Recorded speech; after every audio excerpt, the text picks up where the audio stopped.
I am slid over too far. There we go. And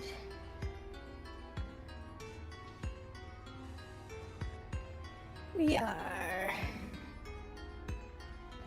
good on that. Good on that. Okay. So we're back to Elite Dangerous and we're collecting organics. Already got that one. I've got 2 on this planet done. Oh, 1 on this planet done. I'm working on the second one. And I think this planet had 4.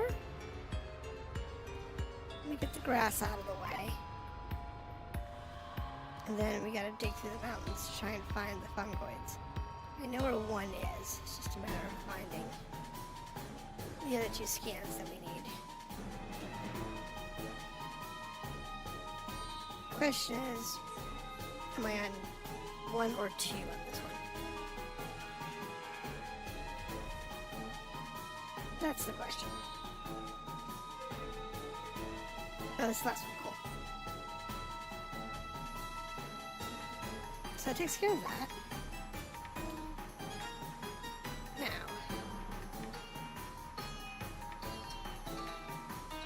I know the fungoid is here in this area. I know where 1's at. I should go back up this way.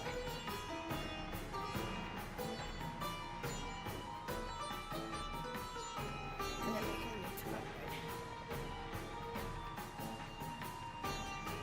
And then at that point, I think we're gonna have to go back into orbit in order to find the next one.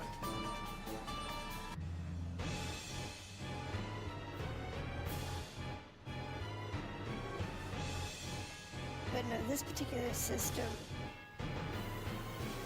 there's a couple of planets that actually have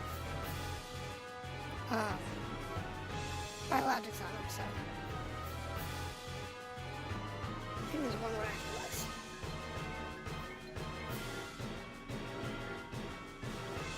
So here we go, here's the fungoid. And we go into that mountain range, should be good to go. Find some more.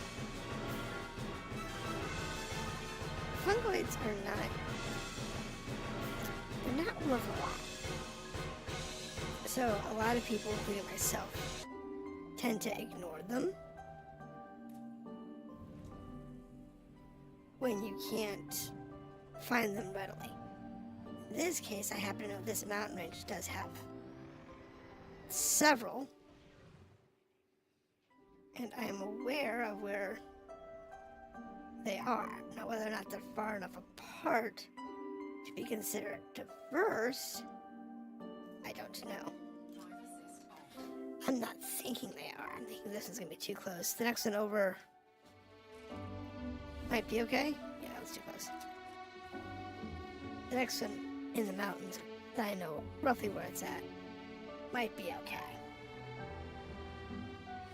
I got this landing spot was because of that particular plant. Because it's the harder one to get a hold of on this planet. I don't know if this planet's got a bacterium or not.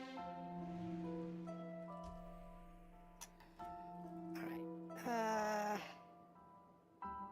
where is it? It was up in those cliffs somewhere.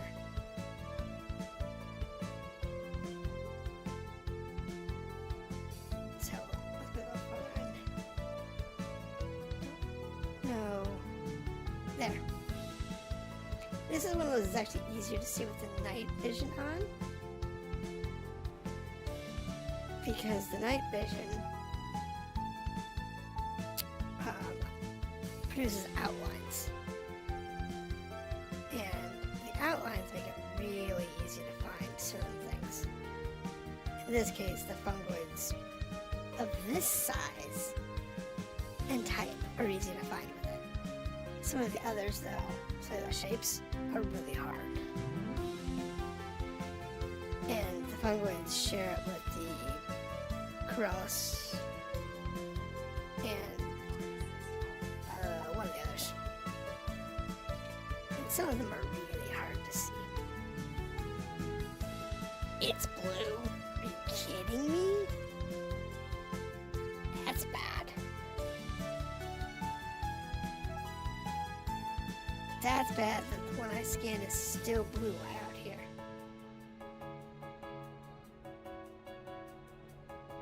That's not good. That is not a good sign. I'm gonna have to dismiss the ship in order to get far enough away. It'll dismiss itself. It's not a big deal.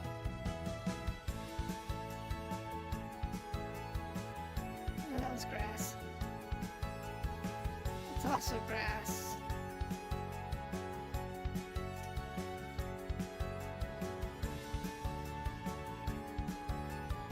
This is annoying.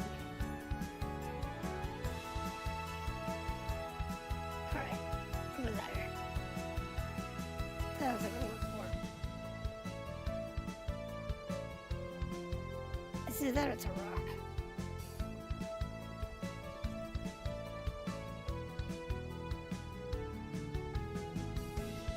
Can't tell from this distance.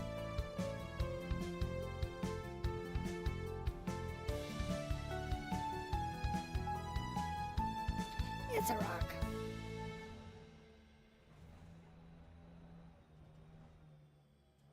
I think that's a fungoid. Yeah, it is. I hope it's far enough away. So I can get my second scan in.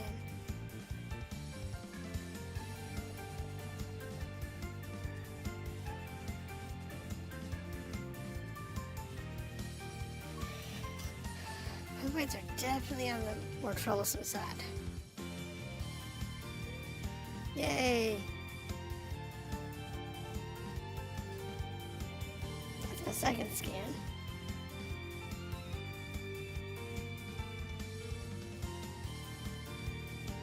I see one more scan. Based on the distance, I'm gonna have to go Elias.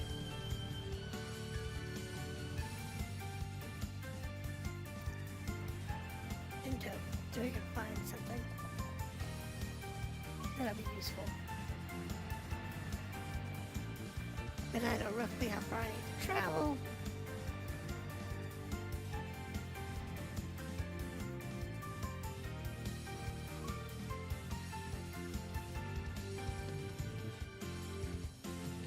I just have to go far enough and find what I'm looking for.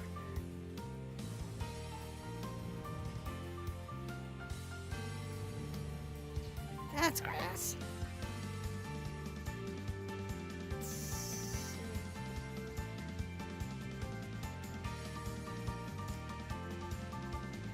Now I'm looking for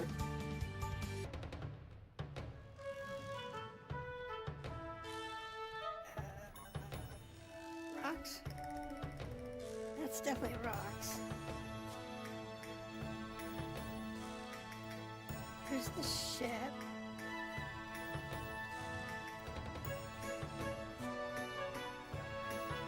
This type of train's always a nightmare. Oh look, a fungoid. Hopefully that one's one we need. And not too close to one of the others. But I think it's gonna be far enough away. Yes. There we go.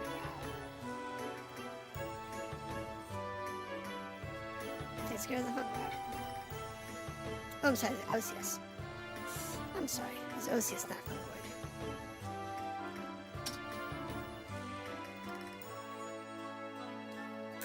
The fungoid's one we don't care about because it's nearly impossible to find, even in the right conditions.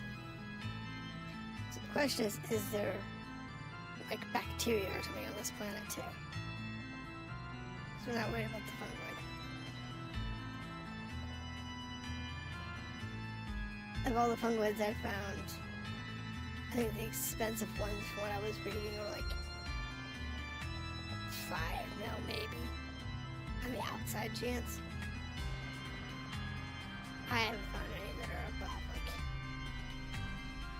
1 or 2 mil. Kind of like the bacteria. Doesn't mean they don't exist, but it does mean I just haven't found them. Okay, so that gives us, of course,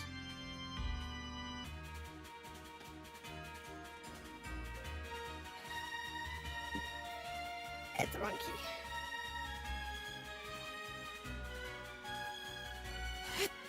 I hit disembark instead of board.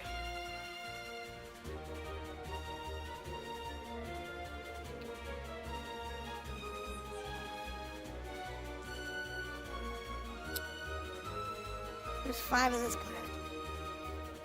You know, one of them is the fungoid, which you know is really hard to find. And even the people that do this as like a main source of income and entertainment say fungoids aren't always worth it because they're so hard to find. Alright, let me figure out what the last one is here. It's probably bacterium.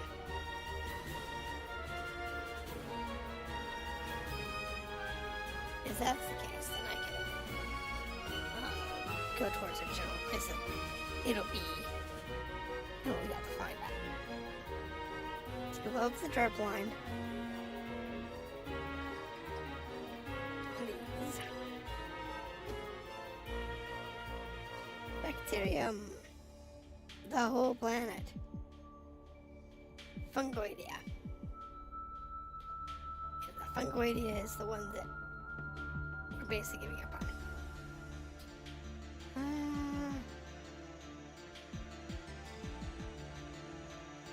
Yeah. That'll work.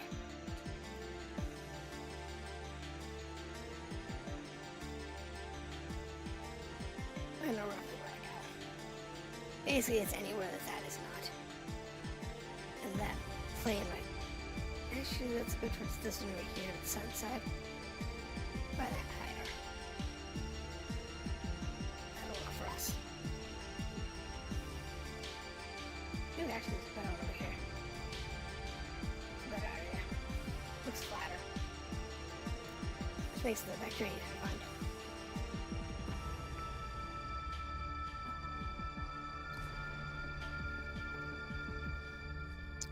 It is what it is.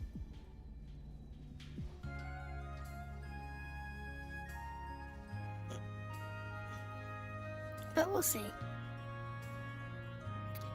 Because, like I said, we're trying to get to the bubble area, but this system has a couple of biological planets, so we're definitely trying to push for that. I don't want to get that, because 1, it's good money. But 2,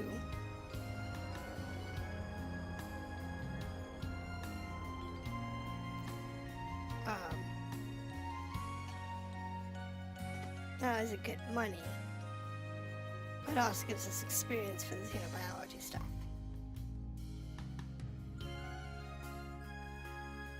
And that one is a rather lengthy one to get, because unlike the trade scale requires like 2.5 million experience, the combat one is like 2 billion or whatever. But the biological one is like huge. It's like 8 or 9 billion to get elite. We're not gonna get that on this expedition. But if we're careful, we can get a significant percentage out of it.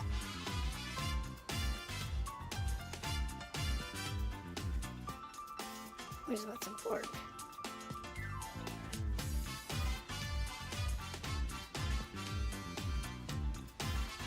our case, we just need to find one more here, which is bacteria.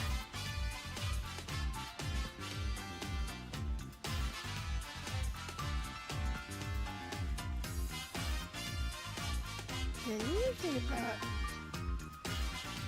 100 meters you can find bacteria. However, in this case, that may not be the case. We may have a limit on this planet before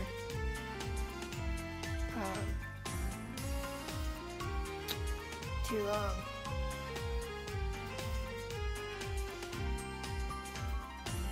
If I can't find it in like 5 minutes on bacteria,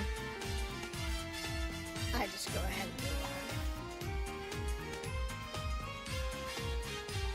on. I think at the first one I'll finish it out. If I can't find the first one in 5 minutes, I move on. So we'll go into 18 here. We hit 118, we'll move on. Now the other ones I do try to actually finish because they're usually worth more. They're worth it. Often 3 or 4 million.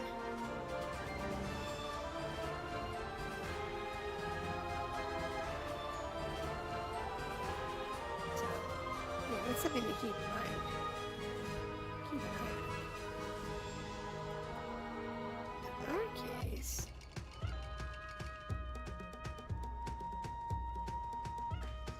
I'm not.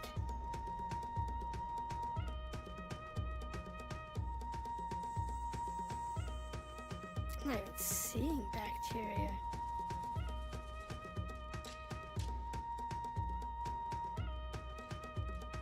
I mean, I'd like to finish it off as much of this planet as we can, but I also don't want to spend too much time digging around because I want to get to the bubble.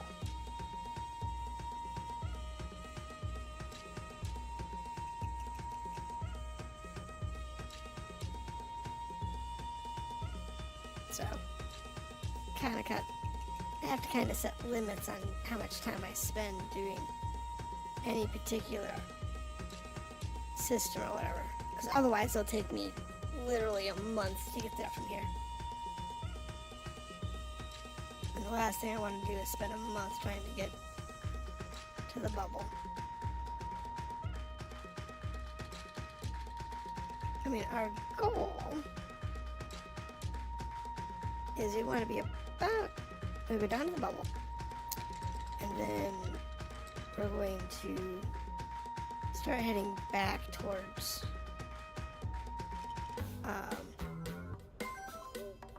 the core a little bit, and I might just head back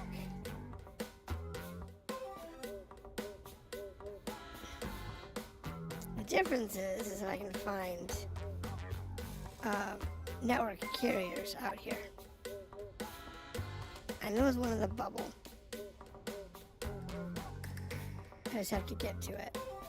If I can find network carriers, then I'll unload my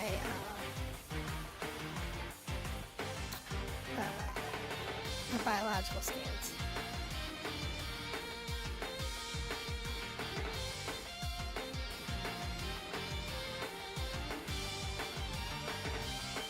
Because most of the carriers we find out this far are like permanent or semi-permanent carriers, are configured for refit and resupply. Alright, that's 18. That is our time period, so we're off this planet.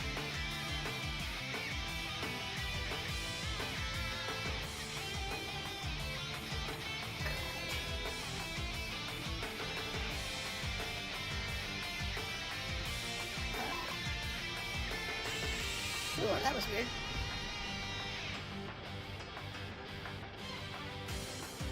I was too close to the ground. I bumped my butt.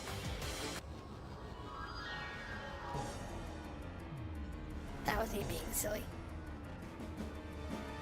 Yeah, but I didn't take any engine damage, so It's fine.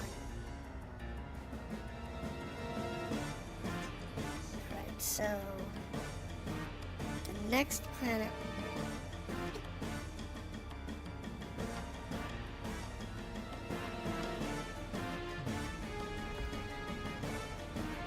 Next planet we need to do is number 6.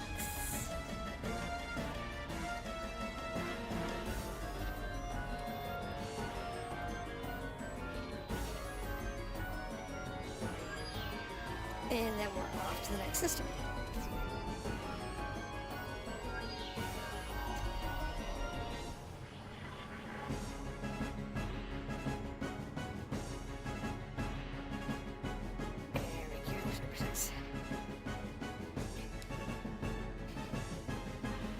I mean, I could scan the rest of the planets in this system that I haven't scanned, but I still have how many rounds? How many jumps? 36 jumps.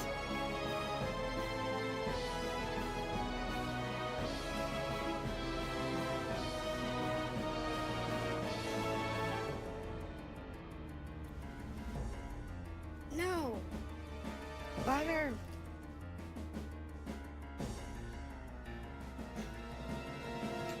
It changed my target when I went into the navigation, which was bad. Now this one I don't know how many biologics it has. Finding planets with more than like 1 or 2 is amazing, but if you can't find them, it's like, is it really worth it? Most of the time I can find like most, if not all of them. But that planet, I don't like going through the effort. Not for things that are really complicated. Because the time I spent finding that when I could find something that's going to be 4 or 5 million. So, I'm going to do it that way.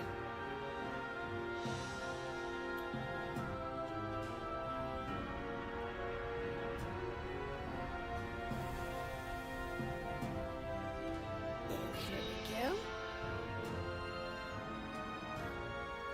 And it's going to take 2 probes. One on that side and one over there.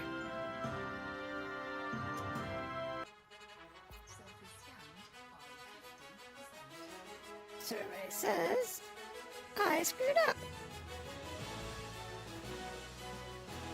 Didn't get it far enough. Look at that, I suppose. Elodia. I don't know that one. Bacterium, stratum, cystic. Oh. So really, I guess we'll go with this map. It's the most representative of limited range, and everything else is just kind of like in the same general area. Yeah, I'll go to this puddle up here.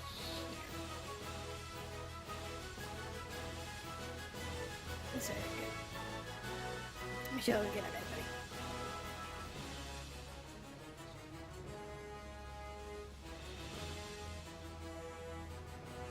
Works for me. This one's only got 4. See if we can see from orbit. Or from the ship, anyway. And then we'll go from there. Just outside that range over there. Right towards that crater. That's a good place to start.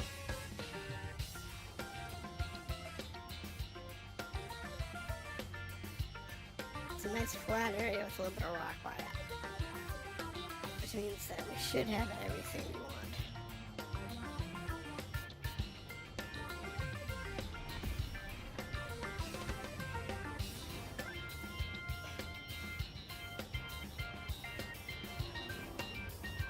There's algae.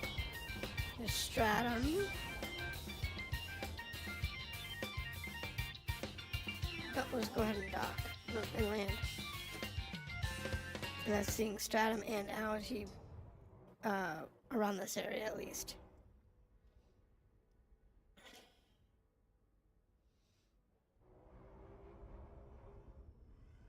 Which is a good thing. But we know there's 4, so.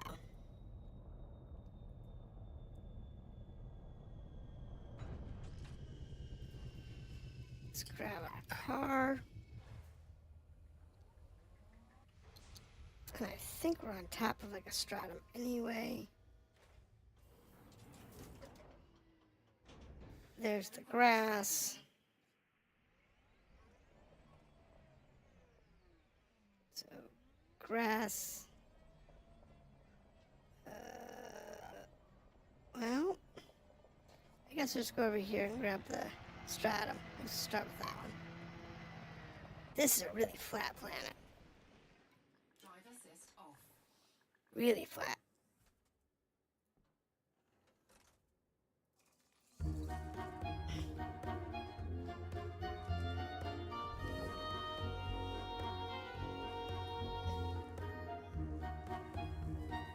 It's gonna be interesting to do.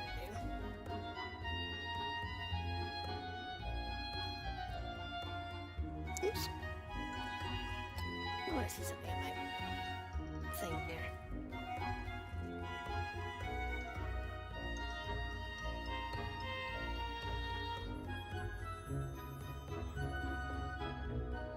What's in that folder?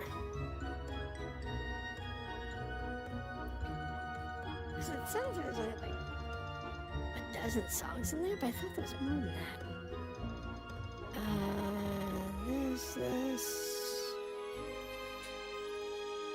This folder, and this folder.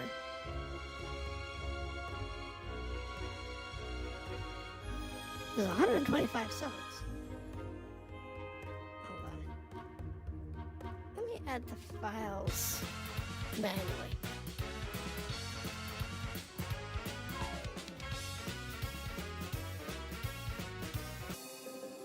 Don't ask me what that is.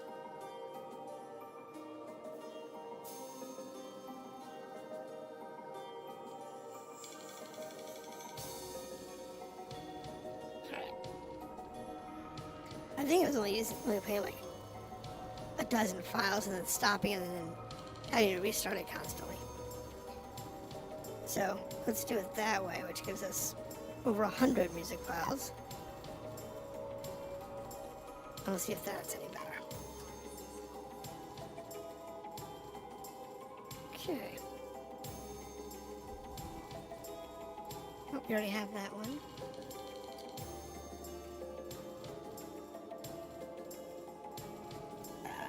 You go farther out. Ooh, grass. Look at that a little bit.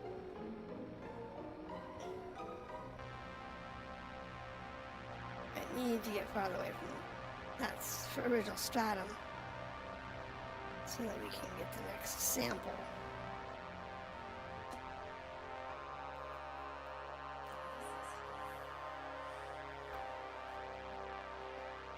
Stratum samples are definitely the more expensive ones that you can get. They're definitely worth the most. At least 100 meters away. 100 meters. Okay.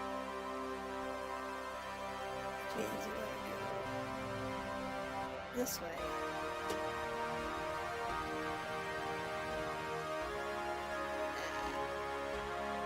Oh, there.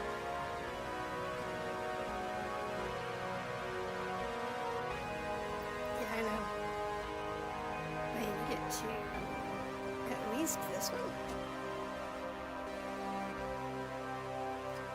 I have to go to that next one. I'm gonna get far enough away. Sweet. That takes care of this one. And then I guess we'll do the grass next.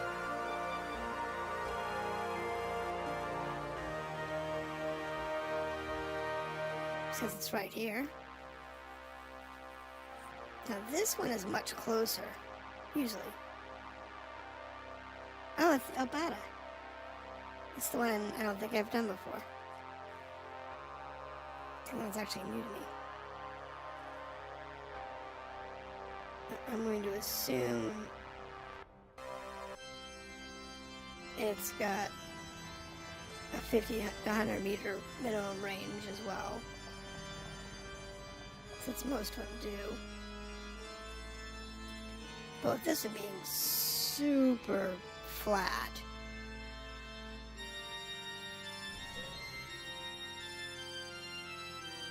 it works.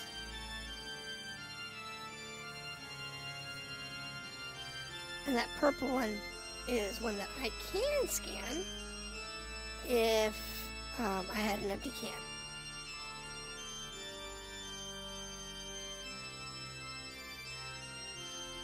So, let's get ourselves downwind. Another 50 to 100 meters.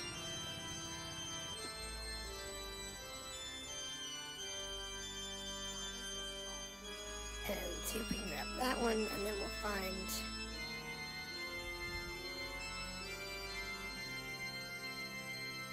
whatever's next. I think it's gonna be the bacteria.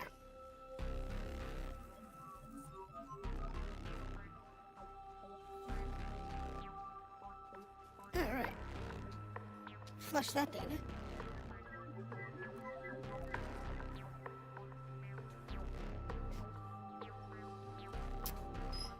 And now we just need algae and the other grass. Oh, I have seen a bunch of algae around here. It's a matter of just finding it. It's a little hard to find.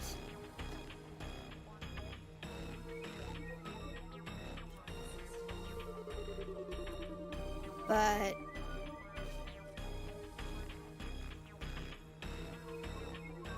we'll be good.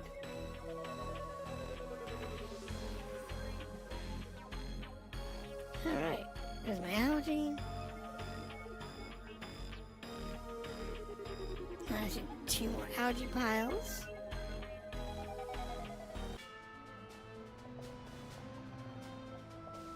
The ship is there. There's an algae behind the ship.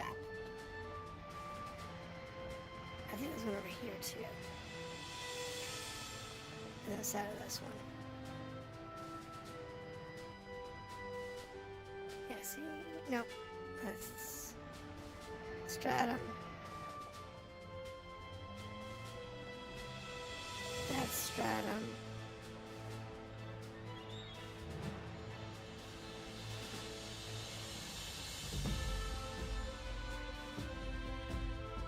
There. I think that's what I'm looking for.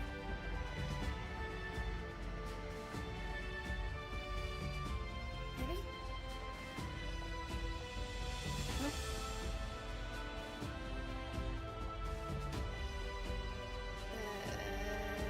Nope. No.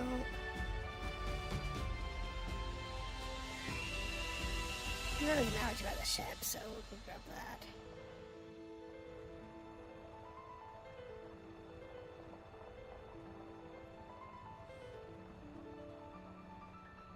Oh, what was the last one again? It's just or something else.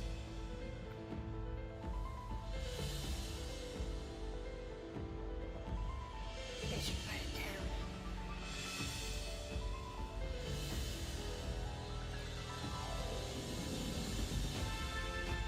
Oh, not those. Okay.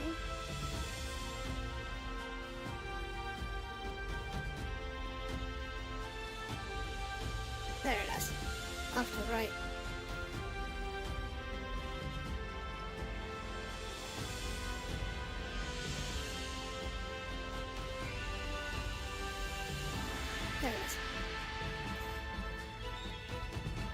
wasn't sure about that. I was still in the right direction. That, like, spin out.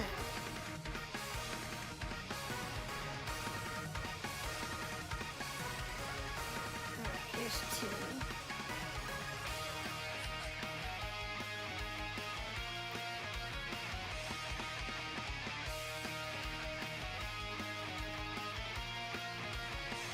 That's 2, okay.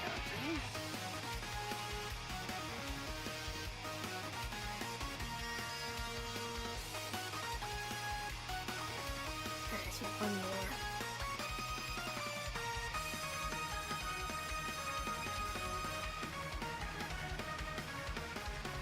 Then we'll have to go back up and figure out the one that we're missing.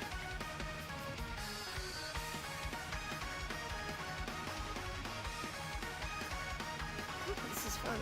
Hard.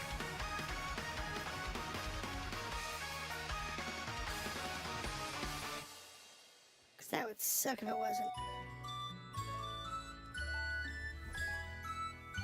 It's not. I wish that game was on the SRB though. There's a lot of people say the same thing. They wish that game was on the SRB.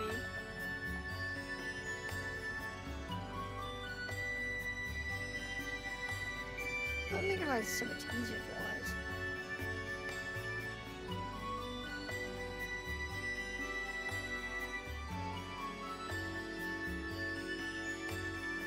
Off to the left.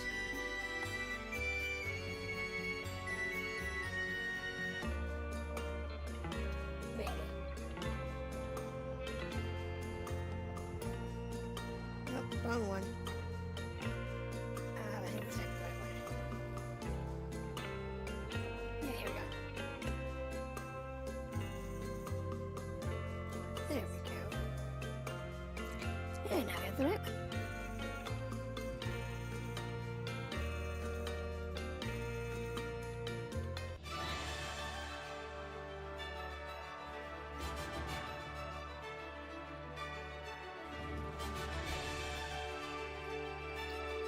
I see what the fourth one was, what we could do.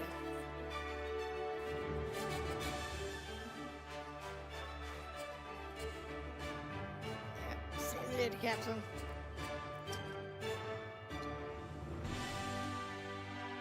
Kind of wish that the thing had more than one data capsule. That way.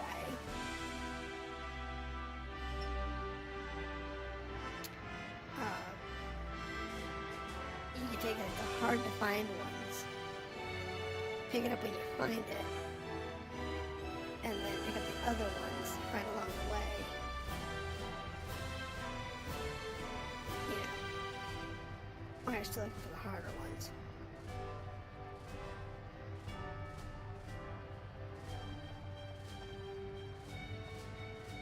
Oh well, it's okay.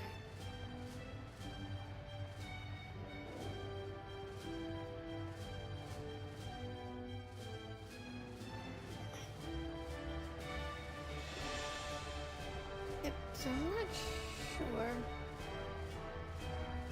what the last one was.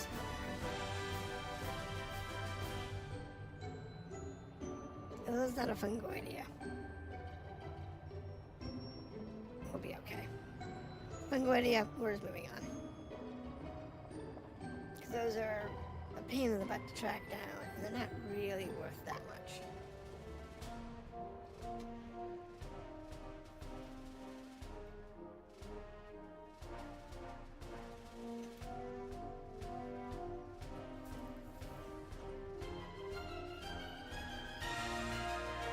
Oh, I see that there. So, what do we got? My tea. It stays at that temperature. Okay, let's find out what the last sample was.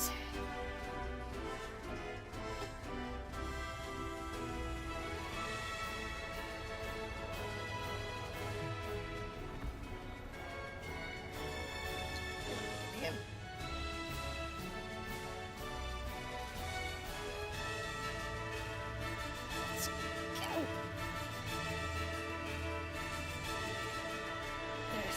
a little bit.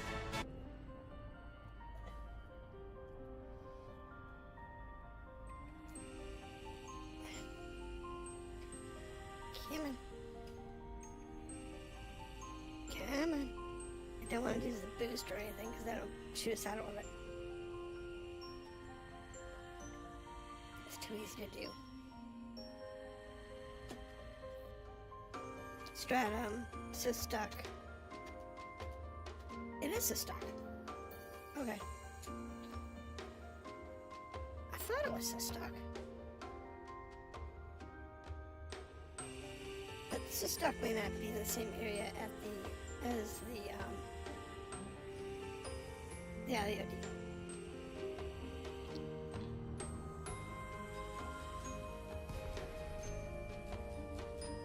So, we're describing an area that it claims has Systuck in it.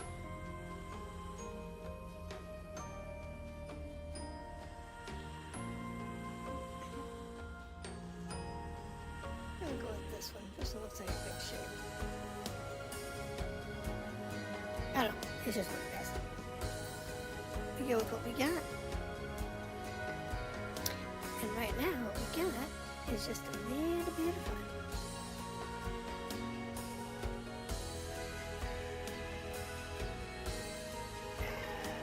Let's see. We need grass. Do we have grass?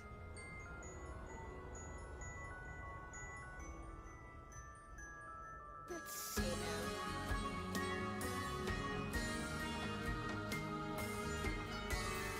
Looking for grass.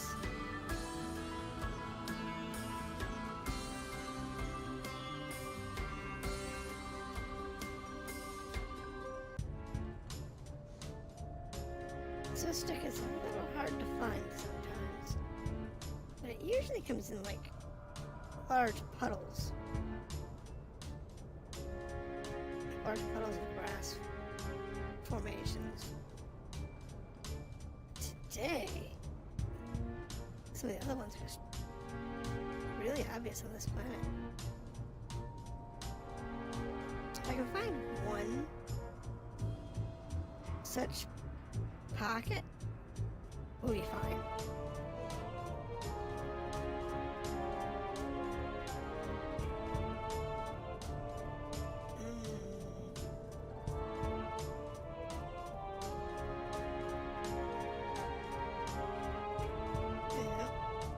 Right down that crater.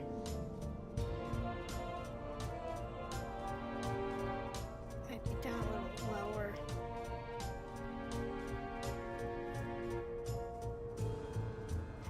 It's always a good idea to check everywhere. I don't want to leave this one because it's still. Well, it isn't always worth a lot. Usually worth a decent amount of money.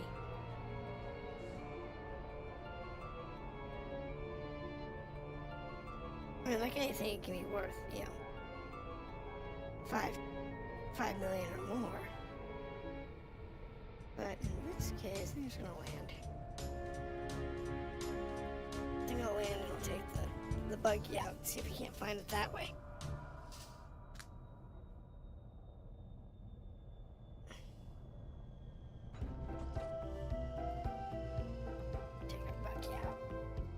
Down to half tank gas?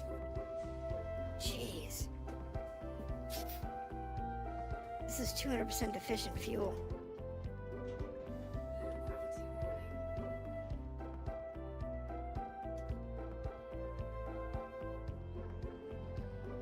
Alright.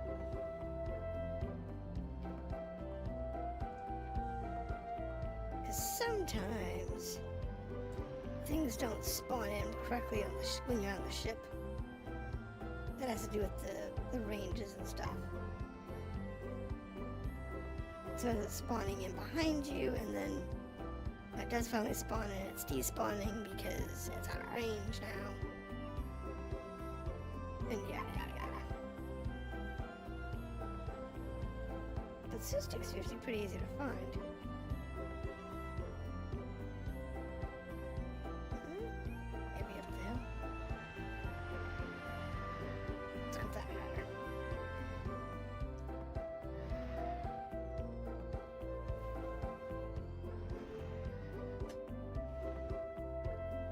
Sticks the landing.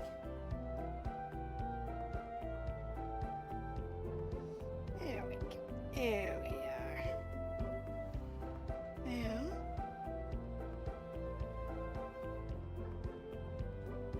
just need to find their suit stick.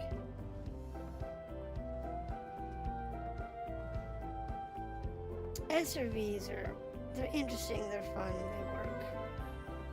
However, they also pose a very interesting challenge to drivers. To the point at which several players actually set up SRV races as such. Occasionally. They were really popular a couple years ago. But they've kind of fallen off.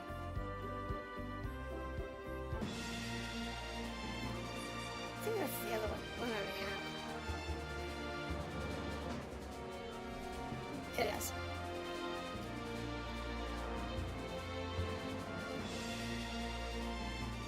That's what I thought.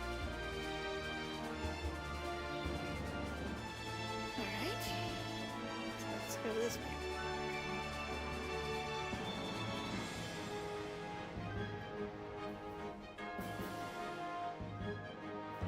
Trying to figure out where we can go.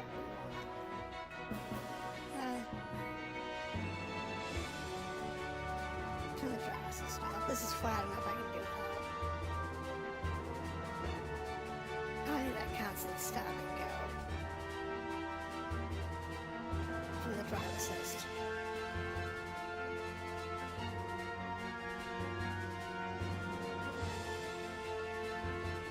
It does weird stuff sometimes.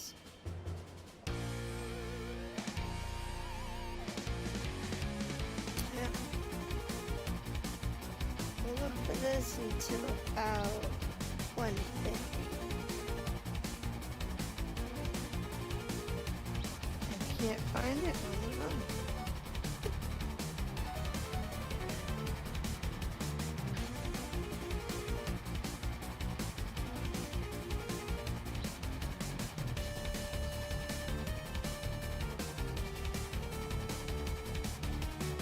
So let's see.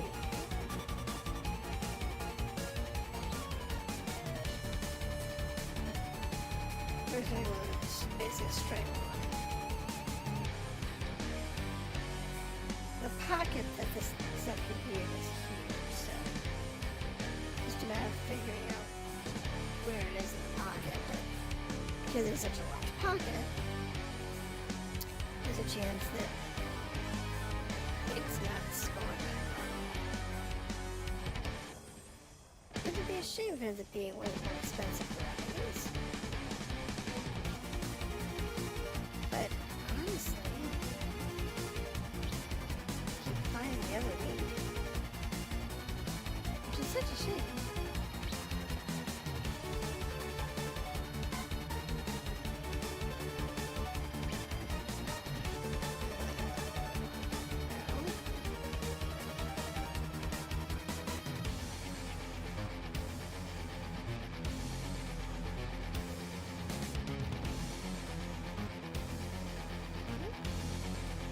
Down in this crater. Let's see what's down here. Maybe we'll find out.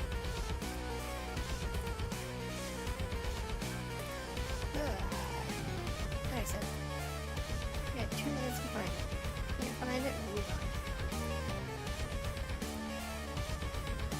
We're not really concerned that much because we're gonna find enough wherever we go to cover our expenses and bills. And hey, at least something for somebody else. Yeah, if one person does it all and whatnot, then what's the fun for the next guy?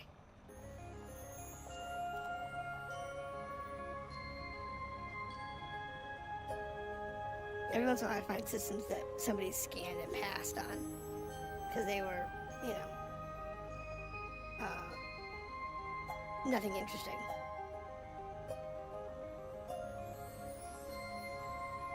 And it happens. It happens often. I've done it a couple of times.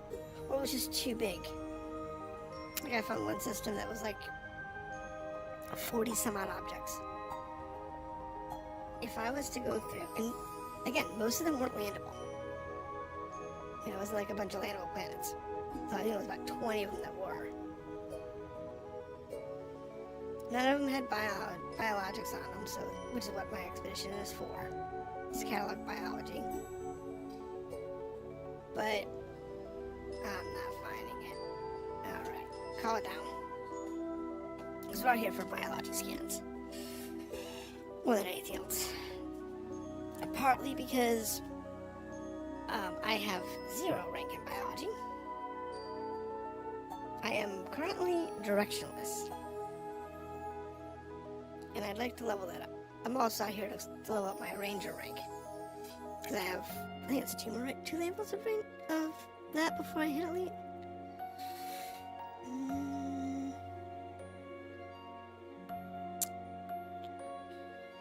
Let's see here. Ranks.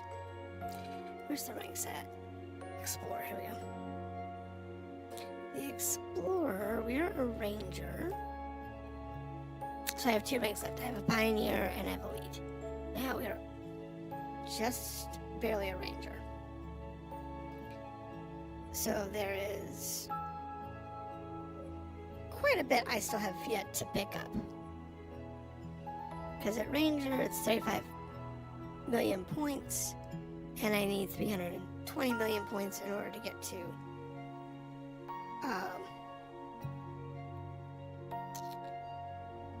Elite. I don't think we're gonna make it on this particular expedition. It's possible. Not likely. But it is possible. In theory, anyway. We could get that many points.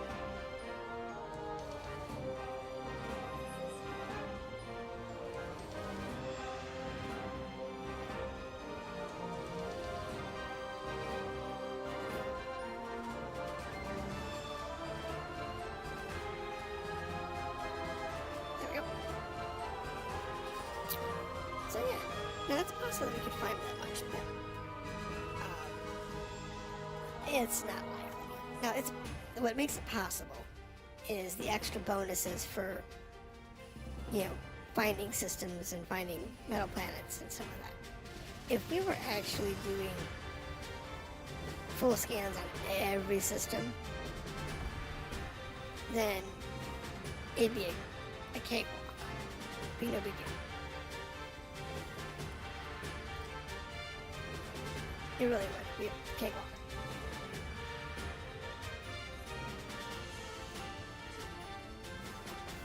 But since we're only doing it in some cases, not every case,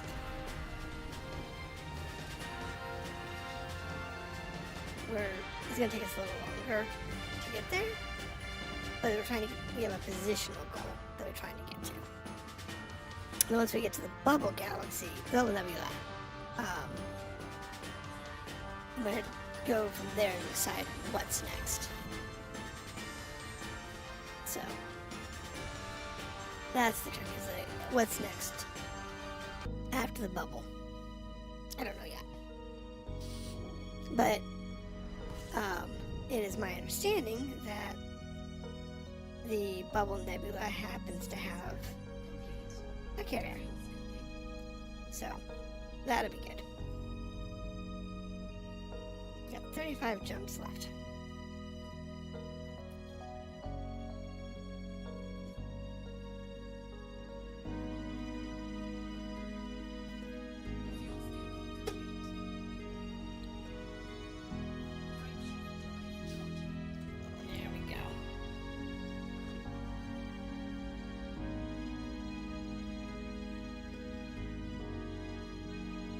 Nice, easy star.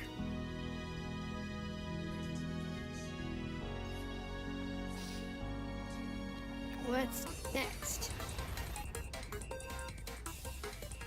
No clue what's gonna be next. What? Let's find out.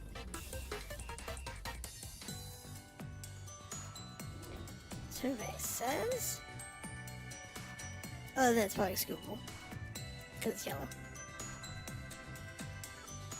What we got? What we got? What we got? What we got? What we got? What we got?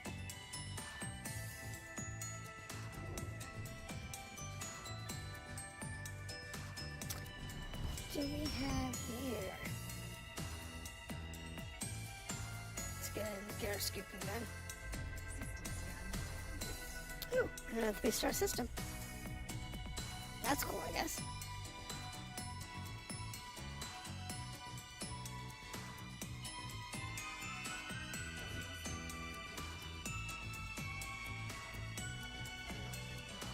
Yeah, it's obscured.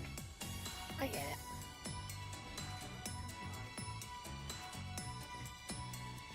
Come on. There we go.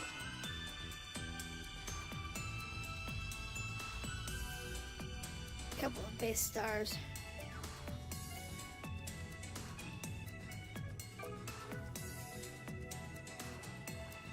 I like having a bunch of these systems that are like this.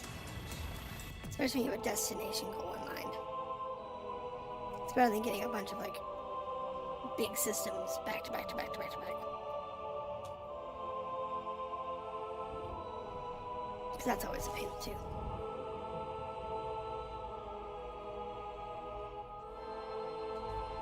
Fuel scooping. 14 bodies. That are mapped. Alright. Well, let's see what we got. Fuel scooping complete. Looks like we're dealing with icy worlds. Nothing interesting there. I mean, it's landable, but not too interesting.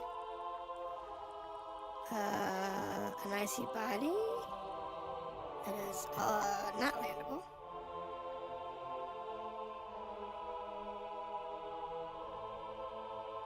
Alright, so let's get to this rocky body. Or do you have an icy body? Never mind. I mean, some of these are landable, which is good. If you're in the mood for just doing scan of lands.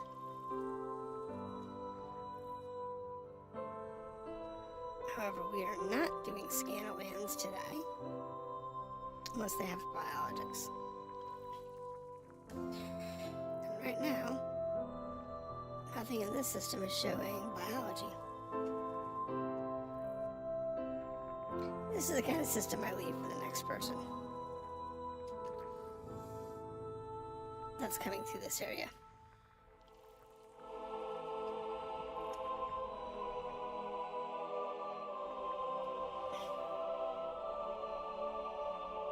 It's good to leave some stuff behind.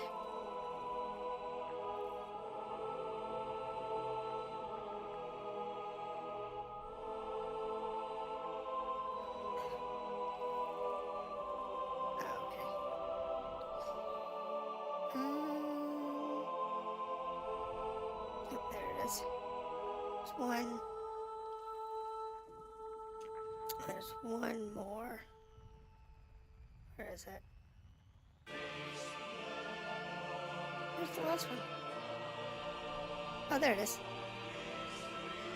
I just jumped over it. Okay, so nothing great. Wargaming, how's it going? But profitable. What, me leaving stuff behind? It's more of I want to get to the bubble.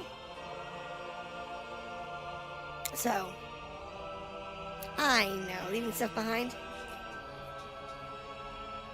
I'm trying to get to the bubble. So, I'm just kind of like limiting what I'm going after. Doing base scans. I did was doing that today too, earlier. And you missed it.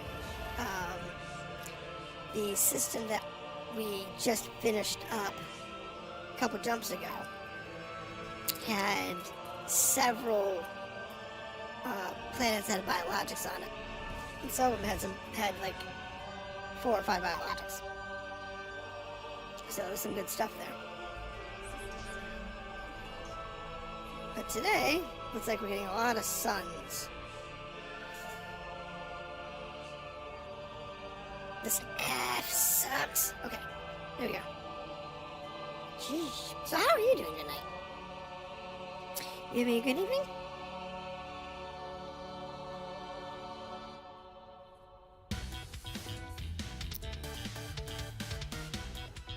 Oh, good. Slime mold. Yeah, exactly. I've been leaving a lot of slime mold behind today.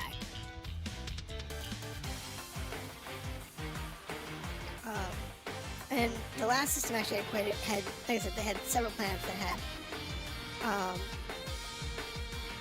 more than one on it, so it was nice to actually do. But in several cases, though, I couldn't find one of them. So it's like, I give up on it. I'm not going to spend, 2 hours trying to find slime mold on a planet that I can't see on. I'm trying to find the fungoidea, which doesn't always spawn correctly. So it's like, Full from NYD lunch with wife's aunt. NYD, what's that?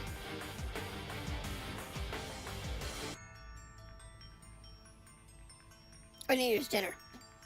I'm sorry. Brand forgot what day today was. I forgot what day today is. Wait, this was only 3? 4. 4 bodies. Alright. What is it?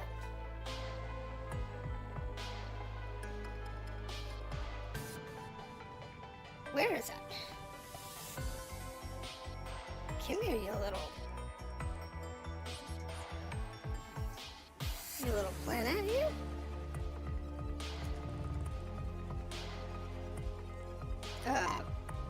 Button. Who's got the button?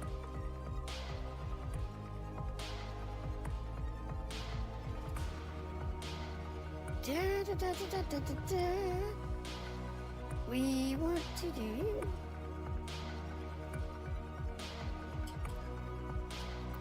It's a single little planet in the system, so we'll go ahead and grab it. It's only 6,000 land seconds out.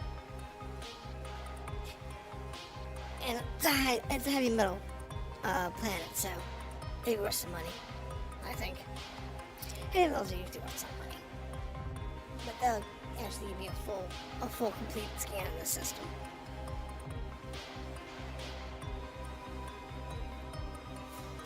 But yeah, no, it's I've made some progress today. I think I've done about 10 jumps from last night. Remember last night? No? 15 jumps now? What, 31? We were around 45 when we left last night. So, about 15 jumps. A few recalculates along the way, so I may have lost a few systems from that. Because every time I start the game, I have to recalculate distance. So it changes the numbers a little bit. But no, I'm hoping, like I said, I'm hoping when we get to the next waypoint, we turn in the biologics. We'll have at least 500 million. That's the hope. It's just a little one. It has led to so many bad things. It's just a little one. I'm just glad I have repair limpets on me. After the fiascos from the last couple of days. Oh my goodness. It's a mess when you have to use repair limpets. Oh no, the one limpet.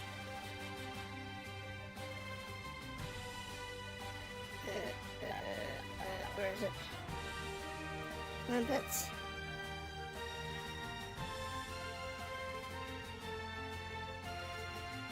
Give me some limpet.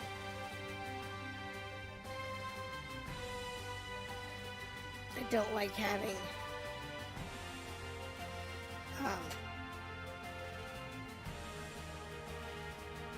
Oh, it filled my inventory with limpets.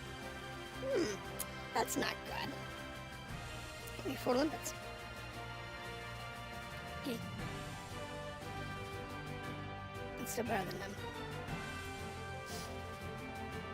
Because I had used 2 earlier today. Because I made a mistake and I whacked my tail into the ground. Yeah, that was the thing. It happened. So, it's a thing some days.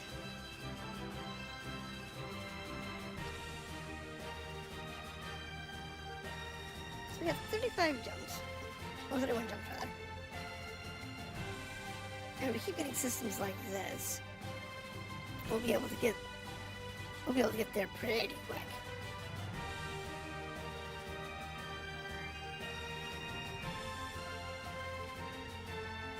I like that little screen on the side. I think I noticed that one before. They really did spend a lot of time fleshing out the cockpits with more than just the hollows. For both the front and the back seat. I've never seen the back seat in this case, but you know, it's there. About to make, well, hopefully be my last run out of Jamison's crash site for the last time in a long time. All data will be 95% full or better. Is that Guardian data? Or standard data?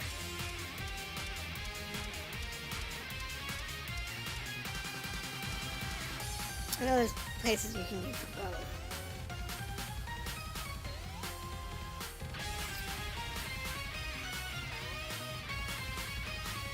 I need to get my ship data maxed out. Because these are, I have minerals and data that are just lacking. And I haven't done any Guardian data yet.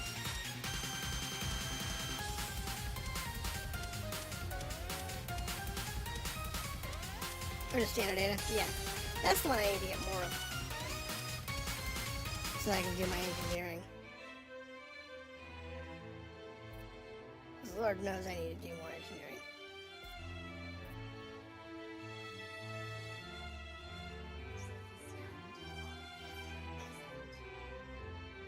Sure.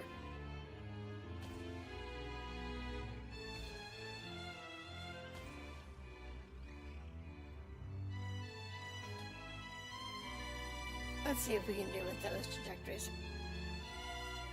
If not, we'll go over our 7% or 7 probes.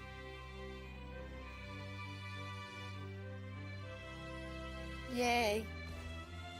Don't care.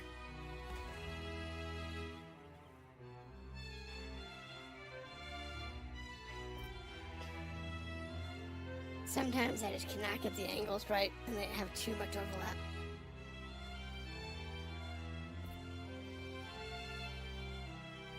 There it goes. And that's that system. Next. Cannot comply because it's eclipsed.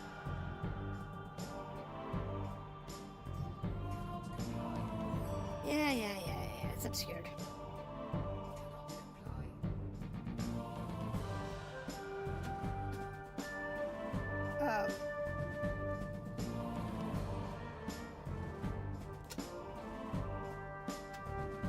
What the heck is this doing? Why is my throttle not working?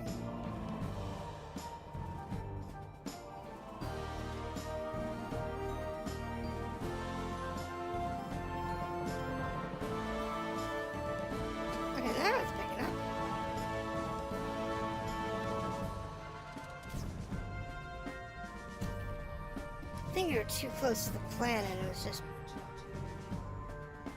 bugging out. It's always annoying when the throttle bugs out.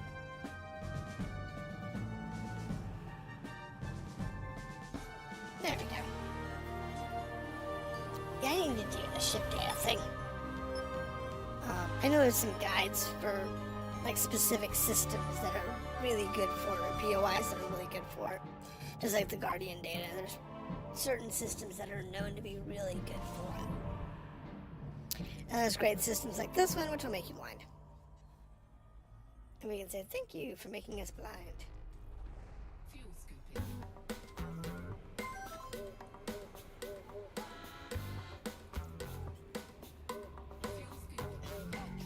Let's get off this star real quick. And then we'll do our scan.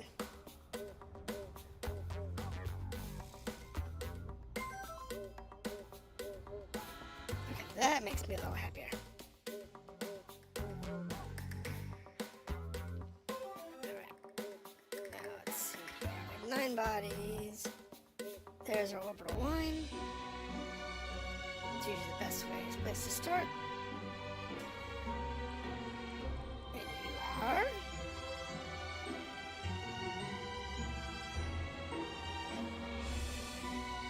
It's a bunny!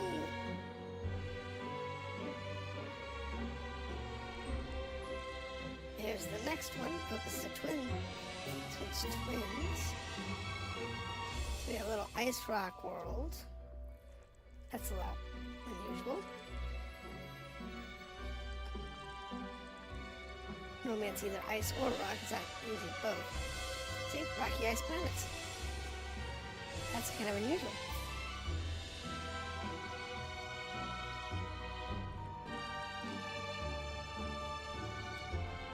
Not too unusual, but unusual enough. So hit 12099, Planet 1B, crash site for John Jameson, who fired the first targoid killing weapons. Nice.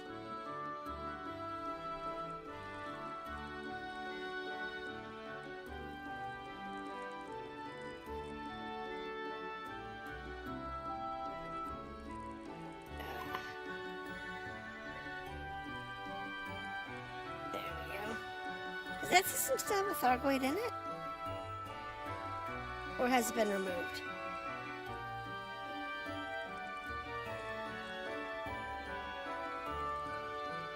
We have a biological.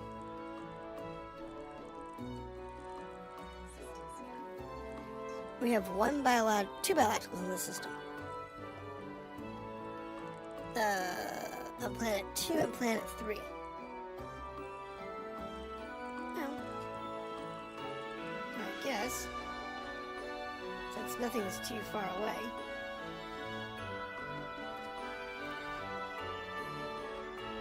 Let's just go ahead and map the whole system.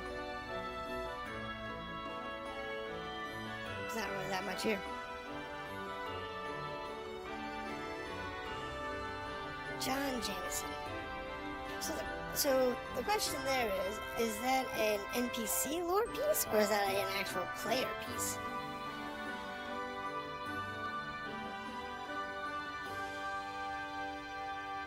Because I know nothing of the current lore with the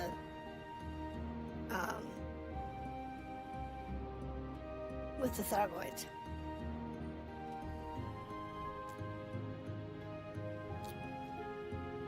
You can collect 4 types of data: modified computer firmware, cracked industrial firmware, atypical encryption archives, and adaptive encryption captures.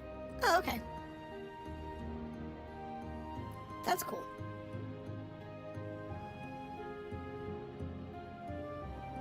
That's very cool.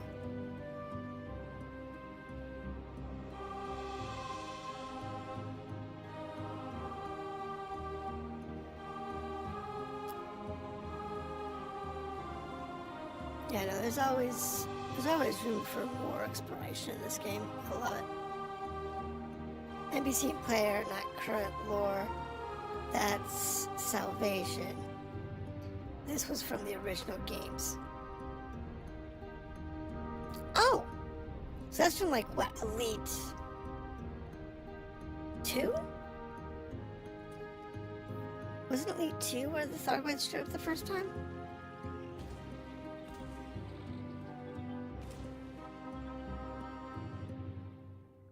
I think it was the second game.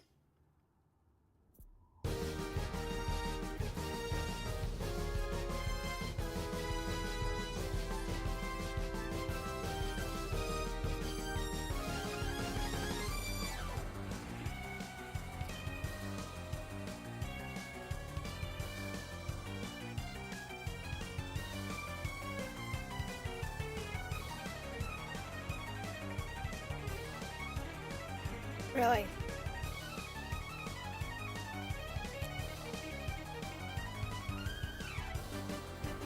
I mean, I played the original Elite game. I played Elite back in the day. And I didn't play anything from the original Elite to Elite Dangerous. So I didn't do anything in between, to be fair. At the time, there were other games that were better, that had done facelift better, and the one that I was really playing was, I was still playing Torcenti, I believe. And later on, I didn't really pick up flight sims until the original X-Wing in the mid-90s. If I had been marketed better, I might have seen it and played it back then. But I never heard of Elite until a few years ago. So, Megatron, how are you doing tonight? Like I said, I had Elite. I mean, I actually had the original game. I forget what it all came out for.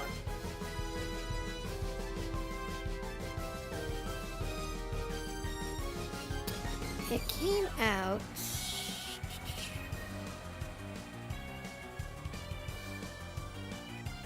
on a couple platforms. The big one was the Acorn, I think. Yeah, here we go. It was on the... Where is it? Platforms. So the BBC Micro, the Acorn Electron, the Apple II, the Amstrad, the Commodore 64, which is what I had, the ZX Spectrum, the MSX, MS-DOS, and an Amiga, and a couple others. But I had it on the Commodore 64. It wasn't... I didn't like it as much. It was great for what it was. It was fantastic. Because it was one of the few games that was a full flight sim back then. There wasn't very many. Because it was really complicated to do. But, yeah, no. It could have used better marketing. But it also... The world wasn't ready for the complexities of Elite. It really wasn't. Great, finished, set up, more buttons today. Yay, go you. The only thing I'm wishing is that my controllers were buckled down to my desk. Especially the throttle. It slips and slides and it drives me bonkers, and I'm afraid it's gonna, get damaged if I play this game for prolonged periods of, if I play too many hours of Elite and I have to replace my controllers,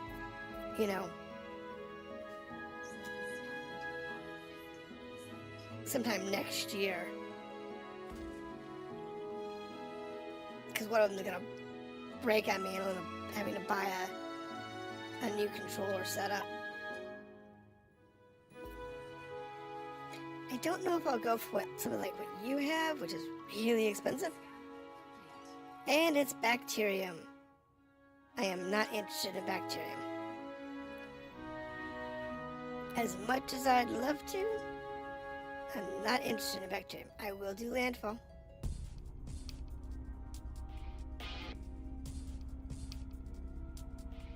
And I will do my standard 5-minute max scan. See if I can find it.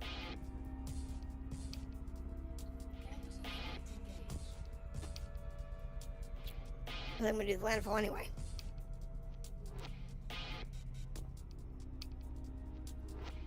Yeah, I kind of wish I had more buttons for this setup. The other one I can't wait to try my HOTAS out on. It's been a few years since I've used it for, played it with one. Is going to be going back to playing MechWarrior with a HOTAS. Though I think that one I prefer dual sticks on, but HOTAS is still good. Yeah, you need to set up play environment with pinned down HOTAS and another level for my mouse under this stack, so I don't have to keep moving out of the way. Yeah. Now in my case, my space is wide enough that I can use 3/4 of my keyboard, so I can actually type. Can't use the numpad area, but I can actually type on my keyboard or use it for FPS type stuff. My mouse is next to my flight stack, so I can swap easily back and forth. But and my thumb is off to the side of my keyboard. I like to have a little more space and actually have a fixed setup, but that requires me replacing my whole desk. I just have an X52, not the Virpil setup. And the Virpil is pretty bloody epic. It's also expensive. The one that I always wanted was a Warthog. That was one that came in the crate. And those, like the Virpil, those were supposed to be really durable. Unfortunately, they were stupid expensive. I mean, stupid expensive. They're like $400 or $500 back in the 90s.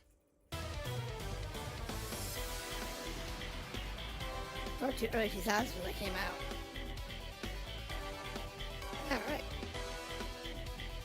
So, there's our organic for today. And like I said, it's mold. It's not worth a lot. But I'm landing on the planet. Yeah, that's the thing. Unless you aggressively tried to destroy a Warthog, they were nearly impossible to destroy. Well, that's because they were designed for the US military.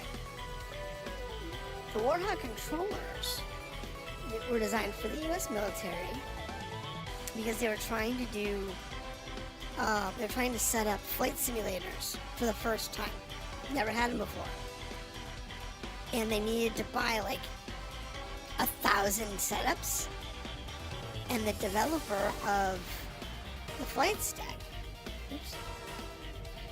asked the US military if they could sell them to the general public. And by doing so, they'd be able to give the military a better deal on them. And of course, the US military did well, yeah, we'll take a better deal, you know. So, we got the Warthog. And since it was designed for military use anyway, it was top of the line everything. Everything was super durable.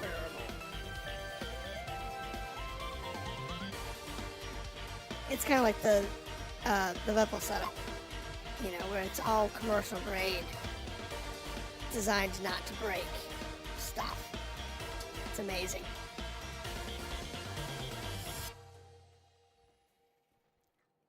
Well, you know what? It was clever marketing. Because if they could get people interested in becoming even civilian pilots, not necessarily military pilots, but even civilian pilots, it was a huge boom because look what we have right now. Our current airline industry has two major deficiencies. One, lack of pilots. And two, and this one's almost as important, at least here in the US anyway, the second thing we're lacking a lot of is air traffic controllers. So you actually, guide planes in and out. That's part of why you're seeing worldwide so many accidents. Because, most of the world does not have, people in the ATF. They don't have a lot of new pilots, so they have a lot of aging pilots that are flying more and more hours, and they're just really not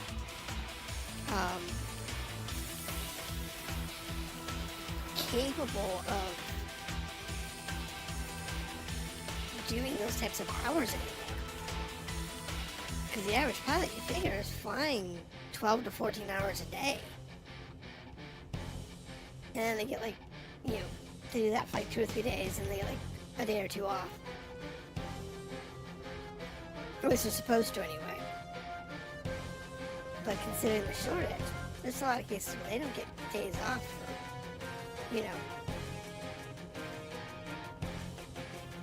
a week or two. It's important to have, pilots. And if you think about it, the militaries around the world are using more and more combat drones. So, playing a game like Elite Dangerous, in this case,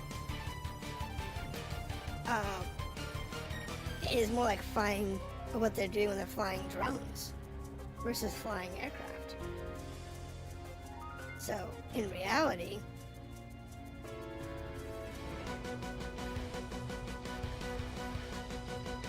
you could get a kid who's really good at flying a game like this and get them to go be a drone pilot. They didn't, okay, the industry didn't retire the pilots. The pilots just retired.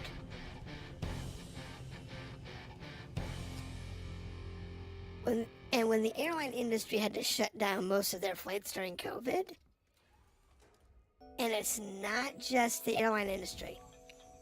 A lot of industries went through this problem. Where is it? Where a lot of people just retired from the industry.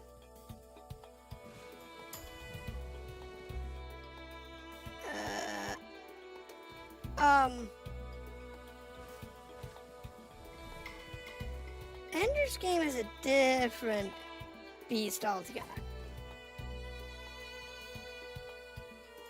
If you're talking about the movie, it's not the same as the book. So I kind of have to ask, are you talking about the movie or the book?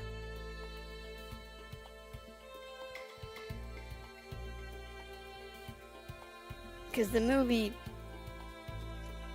does not hold a candle to the book.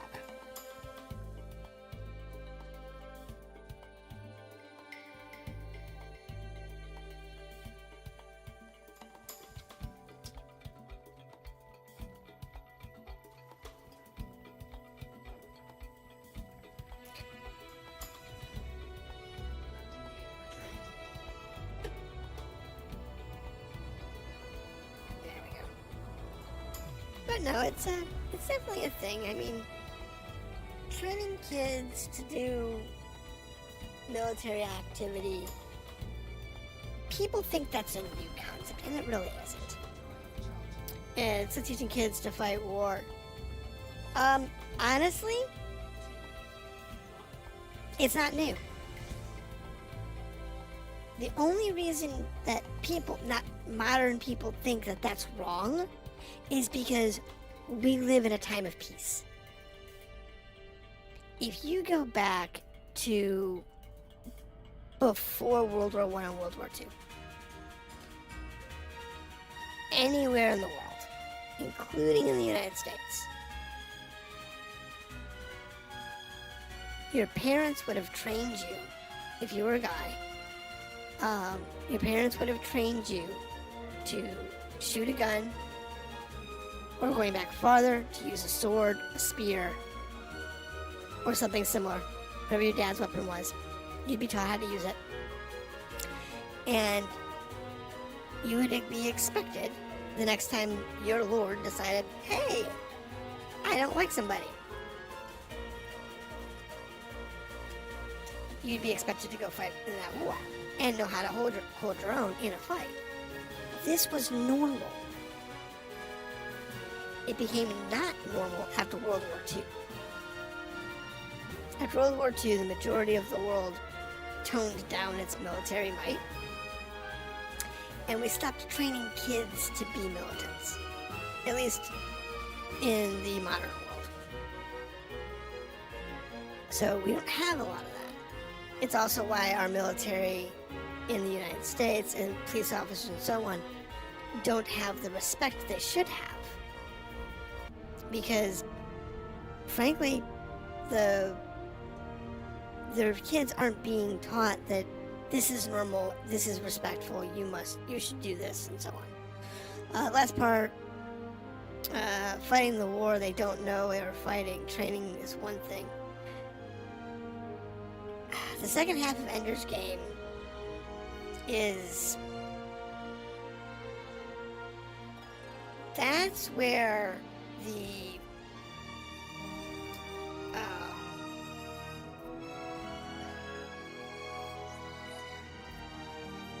moral part of Ender's Game comes in, or the lack thereof, because the war against the buggers that the kids are waging, they actually weren't supposed to be fighting that war. The kids that were fighting in that war were not supposed to be the ones fighting that war. They weren't supposed to be the generals. Not until they were much older. Yes, Ender and his crew were supposed to be the generals for that war. Okay, they were supposed to be the commanding officers doing the controls and doing the guidance from, from Eros, here in the Earth solar system. They were supposed to be doing that, yes, but they were supposed to be doing that when they were like 25, not 17.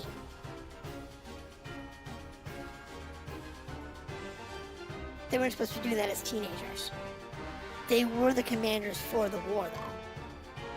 But they would have been adults in their 20s who understood the bigger picture, who understood they were actually fighting a war and not just doing more and more simulations that were more and more aggressive. And they explained it in one of the later books. Somebody was talking to Ender about his time with the Bugger War and asked, what was going on, why this happened. And it was explained in that book that their fleets were discovered by the Bugger fleet. They're one of the Bugger fleets. And because they were discovered, they had to go into action because their fleets were sitting ducks in, where they were sitting. They were sitting stationed in blackout zones. And they got stumbled across. So they had to actually act. Instead of being able to wait another 10 years. They had no choice. So they just took them all out, in a timely manner, and just prayed the kids could survive the stress. Some of them did. Some of them didn't. And then once they learned that it was actually a war, most of them shut down. Because they couldn't deal with that too. Especially Ender.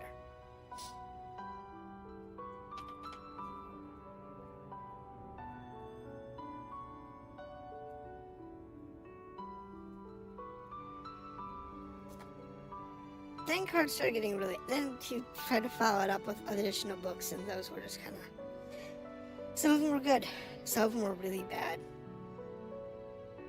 Like the Shadow series was really good.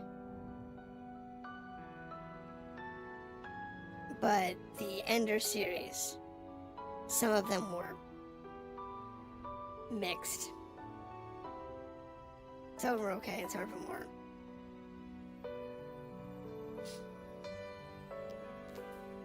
But the concept behind the kids fighting the war, though, yeah, no, it's a thing. But that's normal. That's the way governments have trained their next generation of soldiers.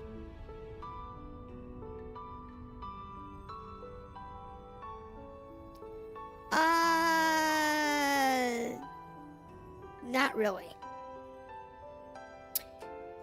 Ender was about 15, 16 during the war, somewhere in that range. However, you also had Bean, who was the youngest of the group, who was 13? Over 13? But you had somebody like Petra, who was closer to 20.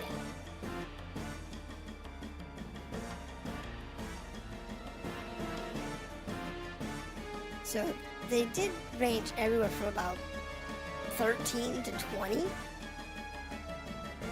But most of them were around 15 to 17.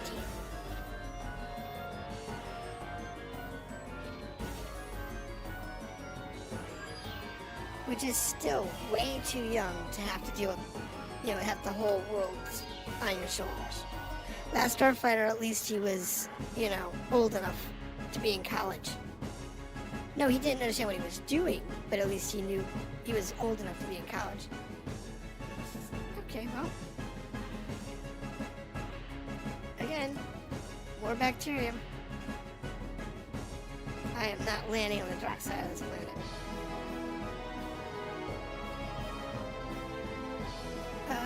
Yeah. There was a few. Not many of them.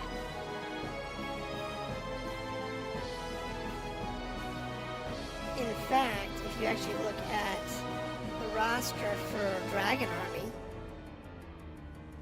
everybody in Dragon Army was younger than Ender.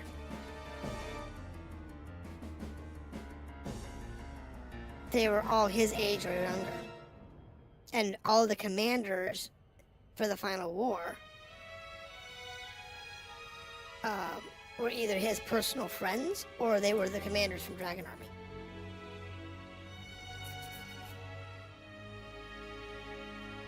Because he got all the kids that were young, small, or unfit, before they were supposed to get washed out. That came off the launches after him. That showed no promise.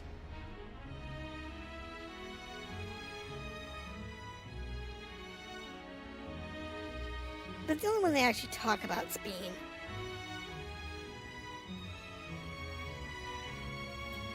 I mean, he got his own book series. It's the Shadow series.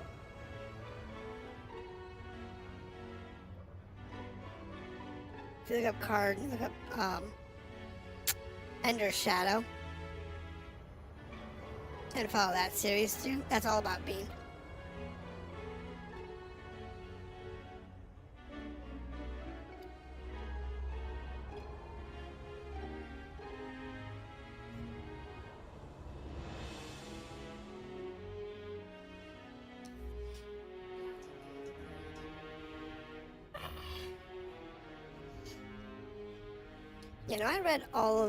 I read all of the books that he wrote in that universe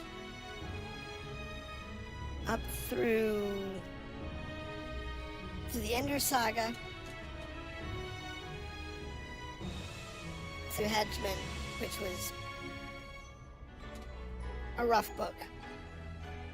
And I read all of the ones through the Bean Saga or the Shadow Saga. The first Bugger War books.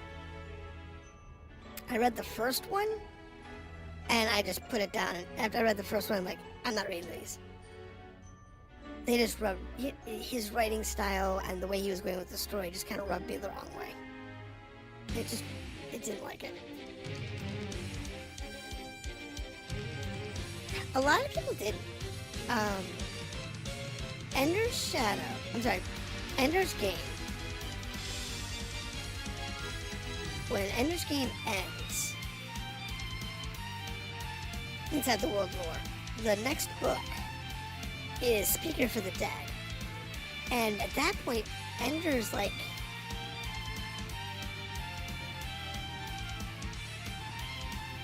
30? Yeah, he's like 30 at that point. And I think the computer failed to land.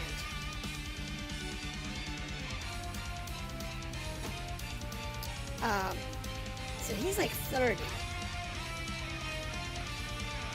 But it's like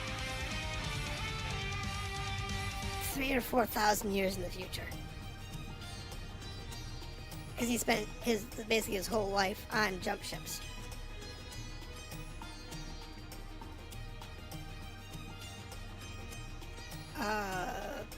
What was after that one? There's Ender's Game, Speaker for the Dead, Xenocide, and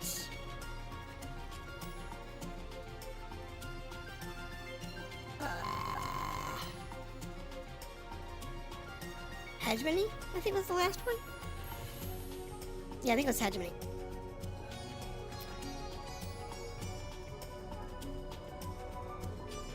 Which was, what was the Hegemony book? That was Ender's Children, I think. He got really weird, in the series. Because Speaker for the Dead was all about him trying to find a home for the buggers. Because he has a queen egg. And it's all about him trying to find a home for the queen egg to hatch and thrive on.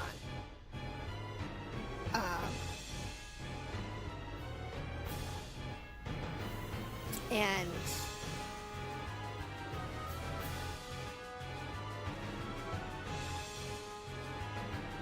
that was a complicated story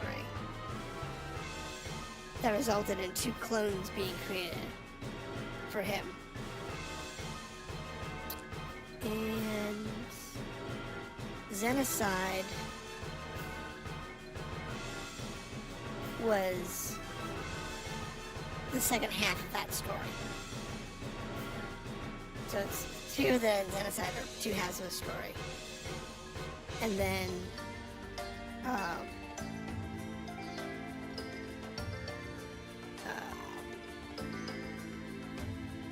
the last book in that series, the fourth book, quote unquote, it's actually the 3rd book in that series, but the quote unquote next book in that series was basically what happened next.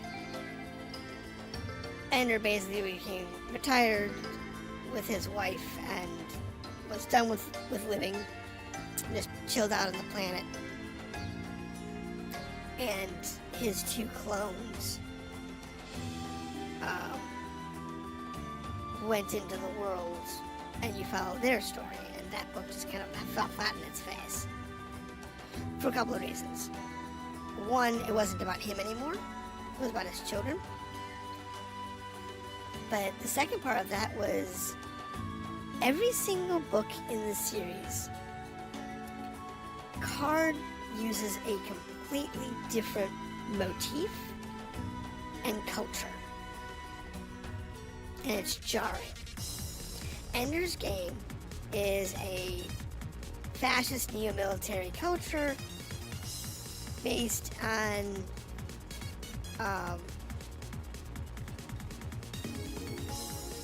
European societies of the day.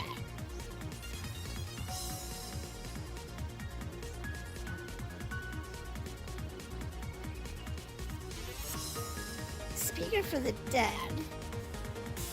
had French and Portuguese. Yeah, it was French and Portuguese were the 2 cultures that he was drawing from.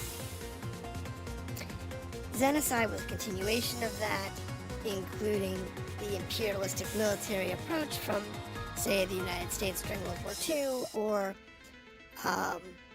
Great Britain through the 1700s through World War II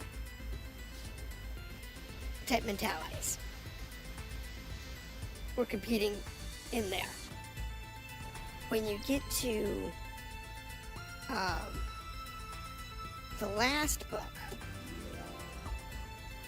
in that series,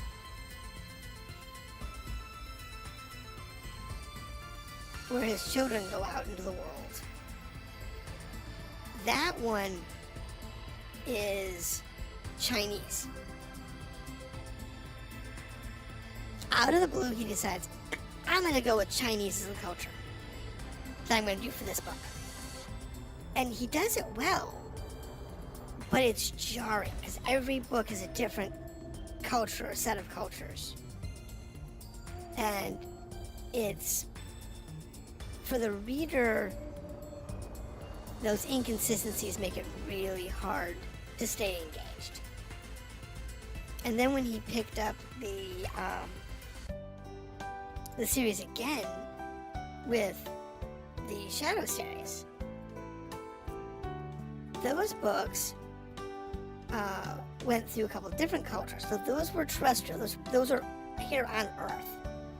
From the, if you've read Ender's Game, it's from the time Ender leaves Eros to the time he gets the phone call from his brother on Earth saying he's united Earth as the Hedgeman. It's that, time period. That 50 years or whatever it is. That all those books happen in, except for the last one. The last one's afterward. But those books go through culture wars in Central and South America. They go through culture wars in Russia, Eastern Europe, conflicts between his version of the United States and the other powers trying to take in. But yeah, it's because he changes the writing style and he changes the environmental feel for each book. It makes it really hard for a reader to keep up. Got the harder to read as the whole, because I was like a whole different writer. It was the same writer, but because he wrote the books with different cultures in mind, and what you gotta understand is that Card traveled, and when he wrote Ender's Game, he was in Poland. When he wrote Speaker for the Dead, he was in the United States. And he was working with somewhere in South America. I forget which country. Down in South America. That speaks Portuguese. When he wrote Xenocide, he was in South America. Or the other way around. It was Speaker of the Dead was in South America and Xenocide was in the United States. I always get those two backwards. When he did the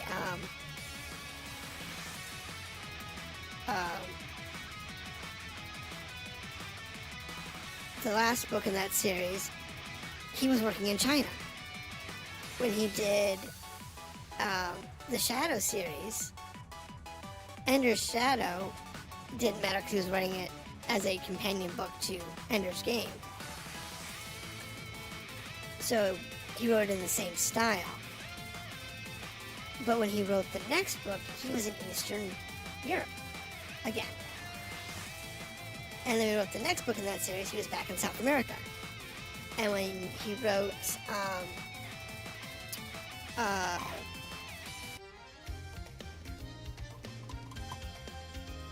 The Shadow of the Giant, which is the last book in that series, he was back in China. And then when he wrote, what was it? First Contact, which is the first book in the first Bugger War, which is when I stopped reading it because I was just done with his can't pick a culture.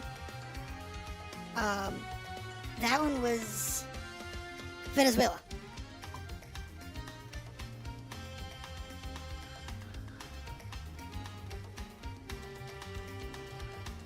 The thing is, though, he understood the cultures he was writing about. That's what made it good. If you were to read the books individually, if you could read them individually, and let's say you had a primer at the beginning of each book to give you the necessary backstory, with the exception of the Shadow series, which are progressive, and then Three of the Zenocide, which is also a 2-book set. It's a progressive thing. And they also kept the same culture in those 2 sets, for the most part. But when you switch to like the other books that have completely different cultural significance, it's like, in different ways of writing it, it makes it really tough for the reader to be able to follow a story. There's a reason, the authors like Anne McCaffrey, who was prolific in her writing,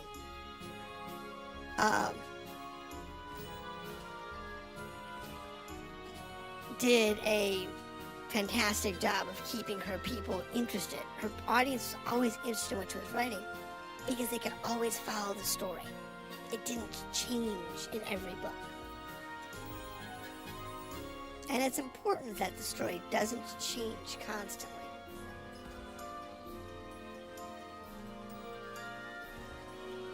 And Carden just never understood that. So his books didn't sell well, ever.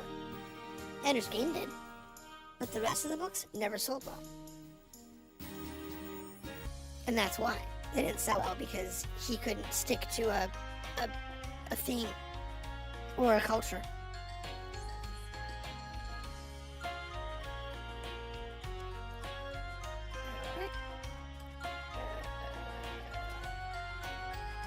Next planet. Even if he'd been telling the story from the perspective of different people seeing the world. Yeah, the problem he had was each book had a completely different culture.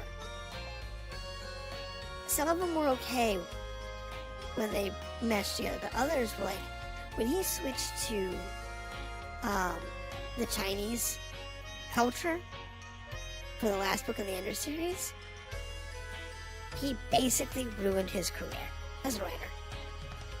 Not because it wasn't good. It was good. But because he went with a culture that was so different to anything he'd written about prior. The readers couldn't cope with it. Because everything he'd written about was Europe, was European. It was all European cultures. He didn't have anything that wasn't European. And all of a sudden we get China. Out of it we get China. And it's not like a Chinese character or a couple of names or whatever. No. If the book was written in Chinese, it probably would have been a better book. I'll be honest. But it was very hard to read. Which is why he went back to all the European cultures and South American culture, which is based on European culture, when he did the Shadow series to try and salvage his writing career. Because otherwise he wasn't going to make it as a writer. Because he'd screwed himself so hard.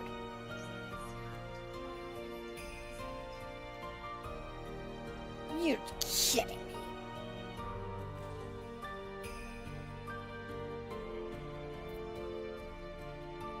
There we go.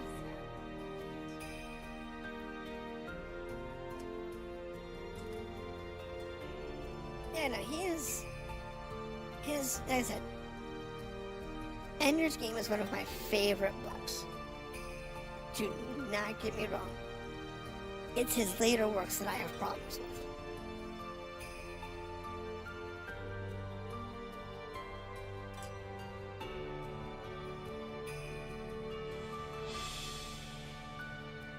That's why when they said they were doing Ender's Game as a movie, I thought, okay, this is either going to go really good or really bad. And it turned out to be the really bad. And the problem was, with the movie adaptation of it, was they didn't want to do 2 movies. Because anyone who'd read the book actually understood that Ender's Game wasn't 1 book. It was actually 2. It was 2 light novels that he couldn't sell. He tried to sell them as light novels, and he couldn't sell them. So, he packaged them together as a single book called Ender's Game, and tried to get that marketed. That sold.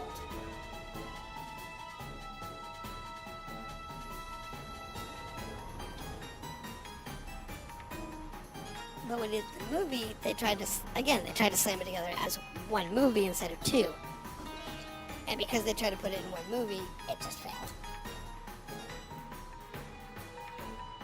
Because a lot of the subtleties that were necessary to have it make more sense and for it to work didn't work because it was too much to do in an 1.5 hour movie. It's just the thing. Disembark.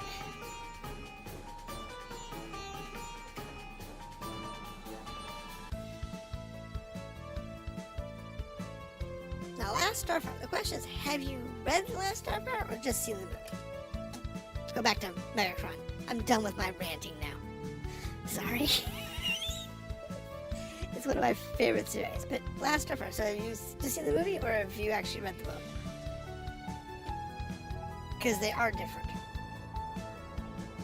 Not too much. But they are different.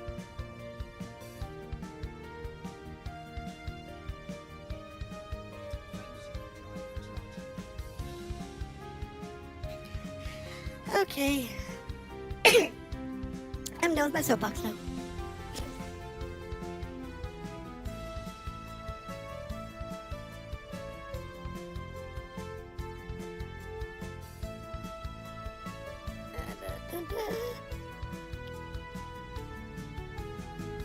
One thing about YouTube that kind of annoys me that Twitch does better is being able to see, like, names of people who are online. So you can see if somebody has, dropped off. What's left? Anything left in this system, or are we done?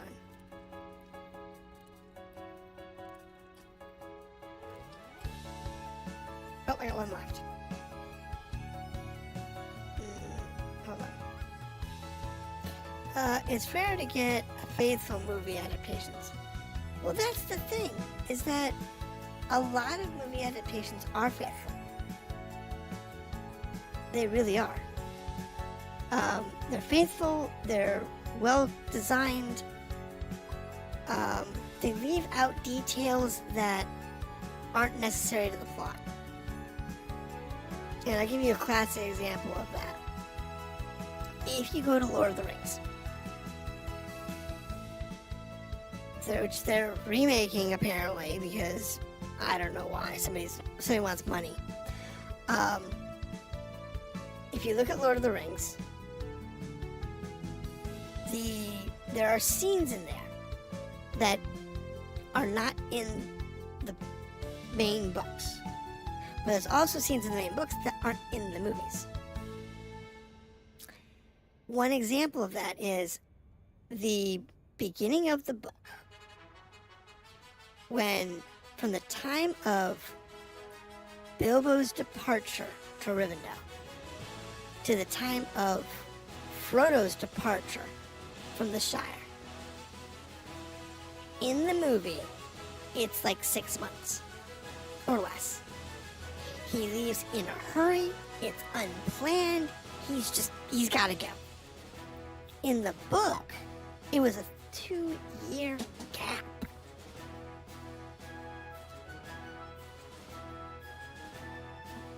He sold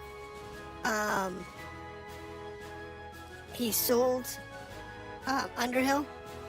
He bought a small house out towards the woods on the east side of the Shire.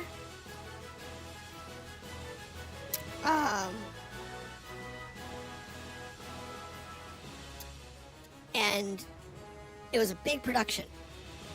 They also escaped into the woods and met Bombardell. That was left out. People complained about that. Why was it left out? Because it wasn't necessary for the story. It wasn't needed. And it saved them some time. Wait, they're trying to outdo Peter Jackson Vision?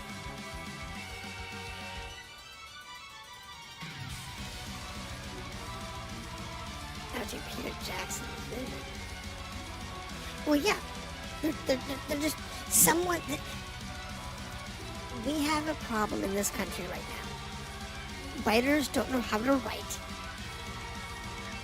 Movie producers can't produce anything new. I mean, yes, we get a few new things here and there, but most of it's not good.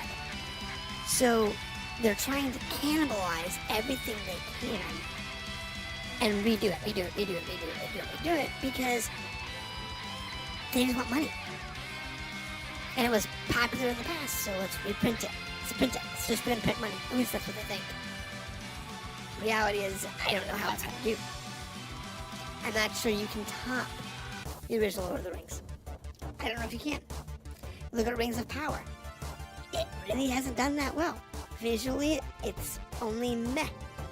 The story writing isn't great. The acting is better than I expected.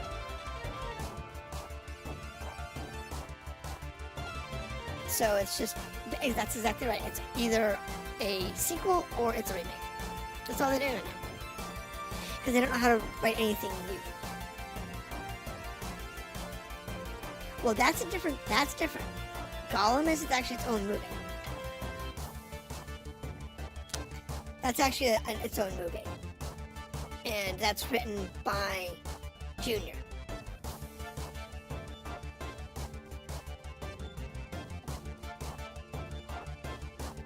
That's written by Tolkien's son, Junior. He wrote it. Or had a hand writing it anyway. And it's supposed to be like Gollum's story before The Hobbit.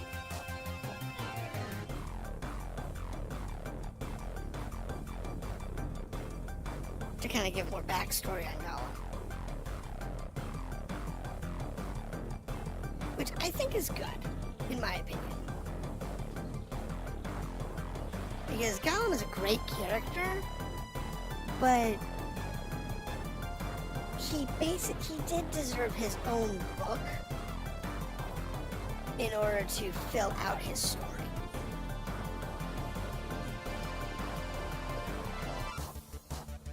In my opinion.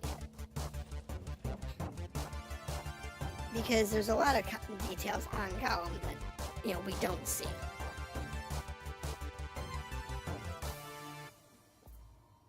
I haven't been talking so much today. I haven't been drinking my tea. I poured myself a larger tea today than normal. Because yesterday I drank my tea in like the first half an hour. And instead of doing like a 16-ounce cup, I did a 20-ounce cup. But I've been talking so much today that my tea is still over half full.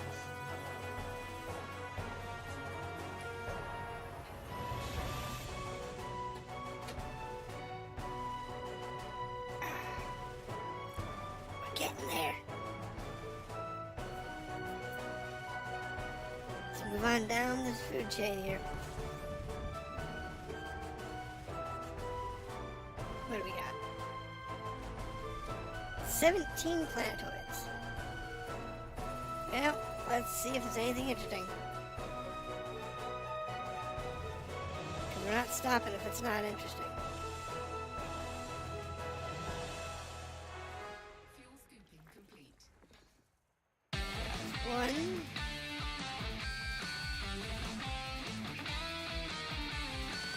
There's two geologics, that's cool. I don't know, is there really much... Believe it or not, Tolkien left quite a bit about Gollum unwritten.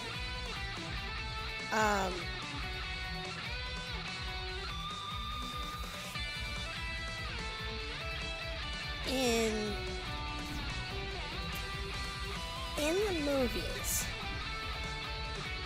they filled in some of the story about Gollum that was left out of the original book. That was actually told in Silmarillion. How he was actually a hobbit, and how he actually obtained the ring and so on. All that was told in the Silmarillion.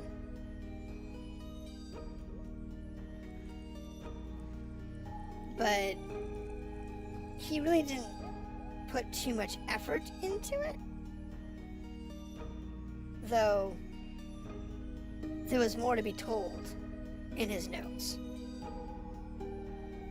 There's apparently a bunch in the notes that he left unwritten about Gollum.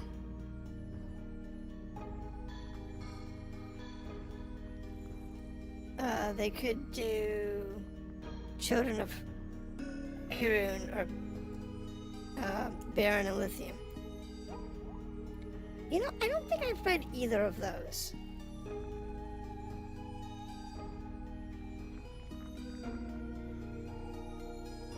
To be honest. There it is.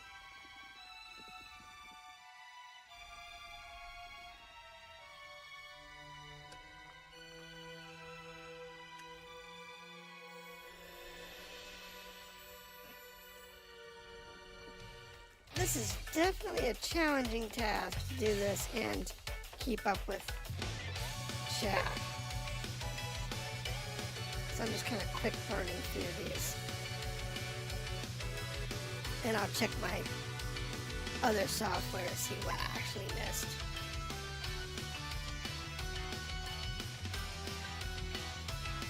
Asteroids.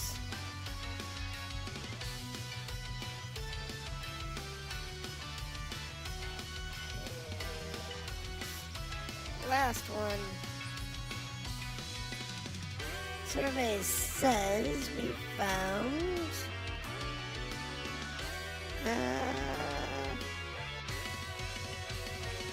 B3.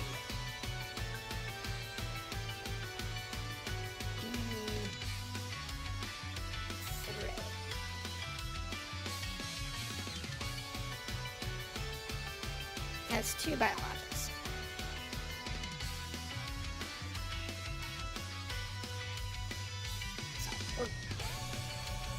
Yay! I just bounced off. They're good books. I'm not sure how the Silmarillion would make sense. Okay, here's the deal: the Silmarillion and the Silmarillion are not literary books. They're research books. The Silmarillion. Start with that one because it's the easy one to explain. Is a brief history of the world and everybody's lineage. All of his notes on the kingdoms of the elves and the humans and so on and so forth. That became the Silmarillion. The Silmarillion is a compendium of short stories that explain different things that are happening in the world. So, like, a brief history of Gollum is in the Silmarillion. The story about the necromancer, is in the Silmarillion. The backstory of how Sauron fell the first time, that's in the Silmarillion. Part of it's in the Hyrulean, but most of it's in the Silmarillion. It's just a list of short stories that he didn't really have anywhere else to put them. It was things he wrote in order to make the world building work. He needed the content in order to fill out the stories, but they weren't really books of their own. It was a bunch of short stories that he put together into a collection. Yeah, they're both world development books. They're not really anything like that. They might make a couple of TV, half-hour, 1-hour TV episodes, but that'd be about the best you could do out of either book. They're not really designed for general consumption. It's meant for the lore hounds. Kind of like how in games, so we have whole lore sections that tells you just the backstory of what happened before the world started and before you started playing the game. It's that kind of stuff.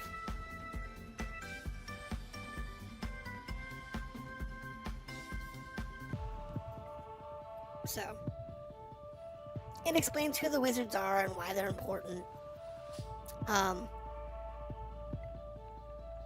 But as a important point, nowhere in the original works does Tolkien ever explain who the blue wizards were. Not in the published works. In The Rings of Power, they allude that the Blue Wizards were actually the first incarnation of Gandalf and Saruman.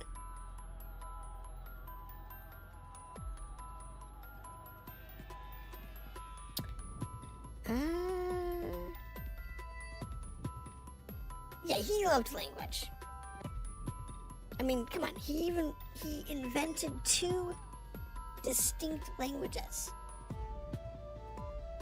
The language of the elves and the language of dwarves. He invented 2 complete languages.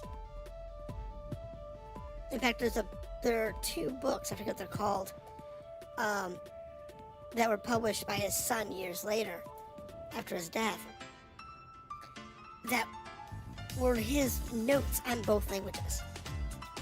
Words, writing style, manuscript, all of it. There's not enough there to be a complete language,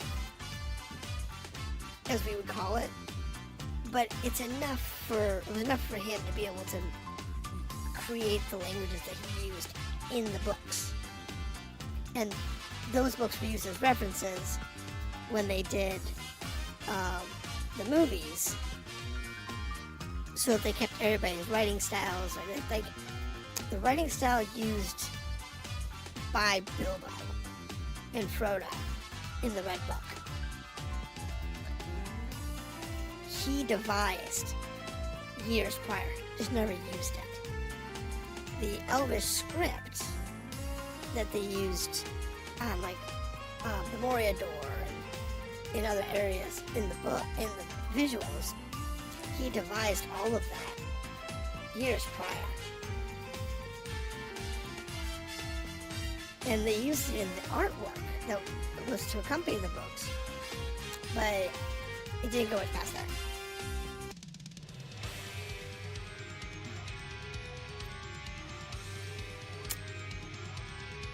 Yeah, he loved language.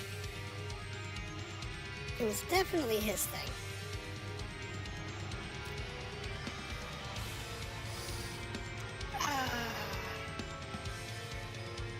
Today is the first day I haven't talked about the game I've been playing for, oh wow, probably a month?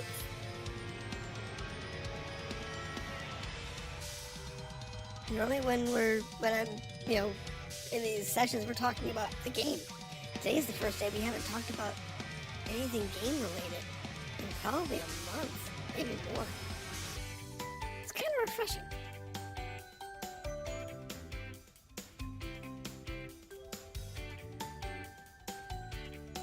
The real problem is that what Amazon did They threw pretty much all the canon. Rings of Power makes it.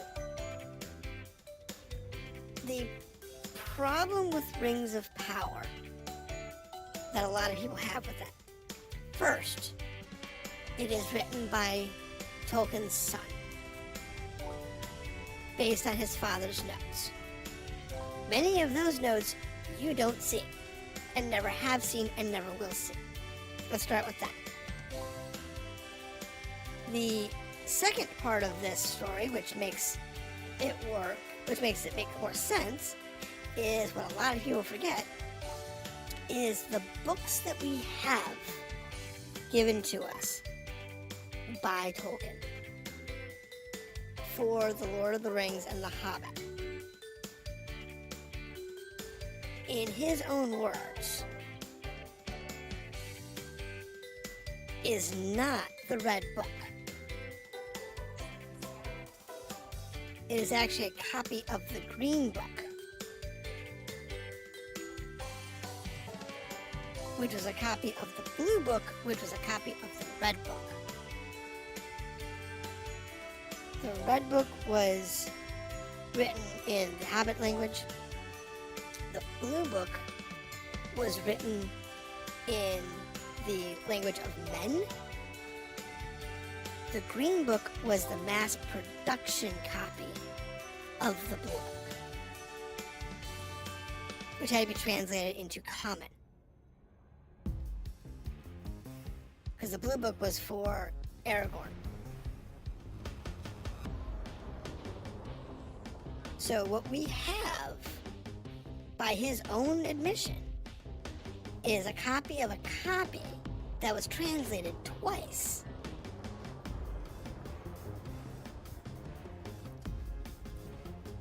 So anything that was done in the timeline prior,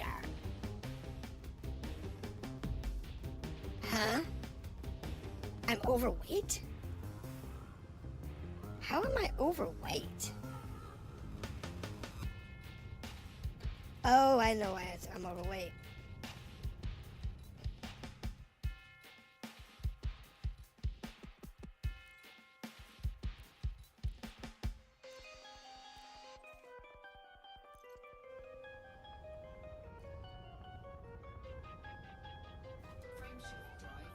I made limpets. So a lot of people hate the Rings of Power because it doesn't fit their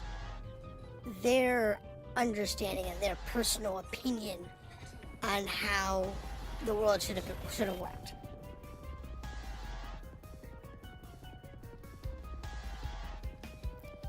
Well, that's the thing, though. The characters in the era of Rings of Power, which, keep in mind, was 3,000 years ago. 3,000 years.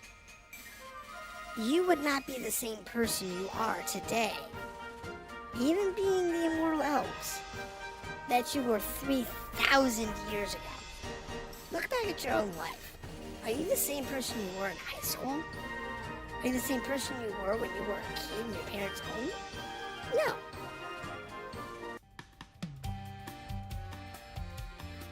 You change as you get older. And then when you take into consideration, we have a 3,000 year gap. It's a huge difference. So yes, the characters aren't going to be the characters you know, because this is before they became those people. This is before they became cynical or jaded or whatever. It's when they had optimism or hope. It's back before they were ravaged by war for, hundreds of years.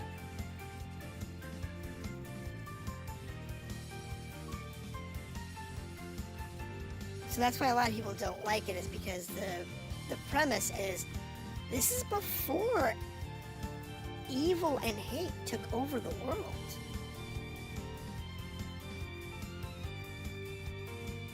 There's one. there's the other. And that's something you gotta remember too, is the world we see in Rings of Power is not the same world that we have after the fall of Sauron. Wrong ability.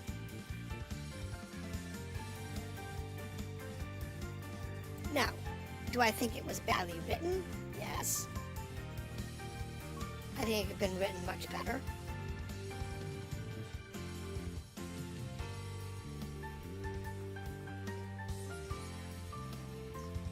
But, you know, you have to give a grain of salt. You know, give them credit where credit's due.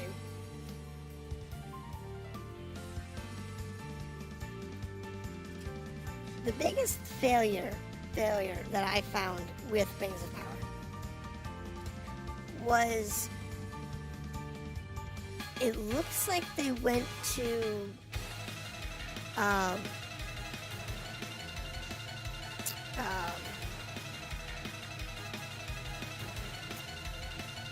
a prefabbed lab of wardrobe and sets, and just said, we're gonna use that.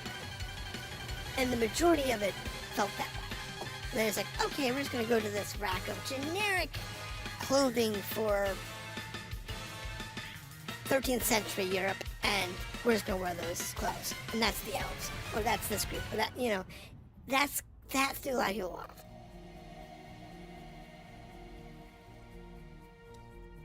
It did get a little better once you get past the first couple of episodes, but honestly, it wasn't fantastic. It could have been done way better than it was.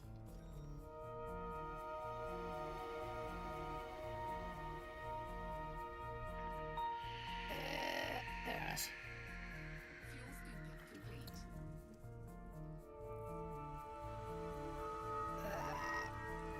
There it is.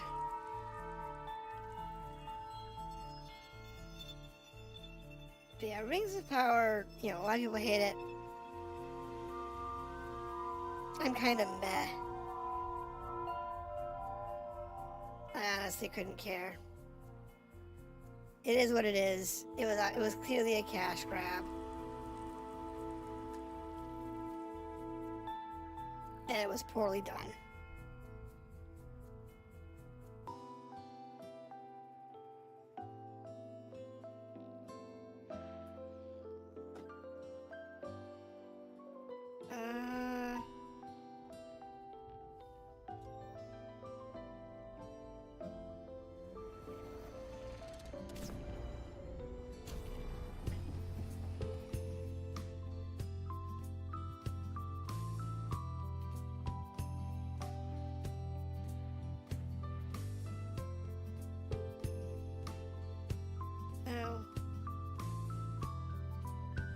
That's what I'm looking for.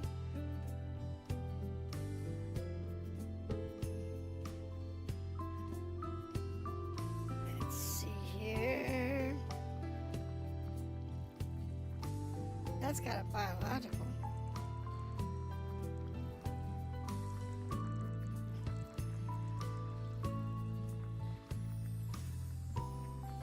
But it is a long ways out, so.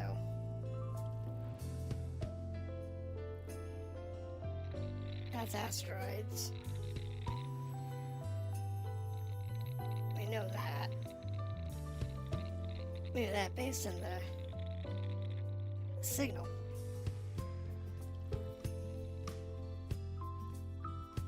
Hold on a second, let me finish this scan. And I'll read what you wrote.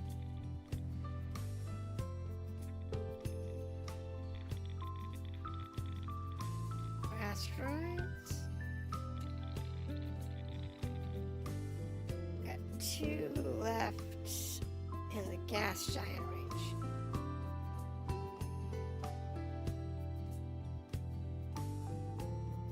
Where are they?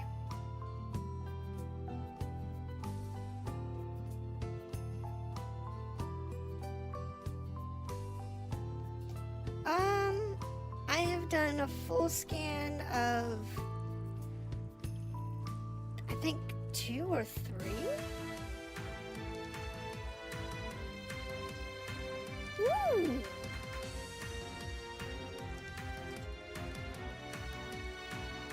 I'll get that.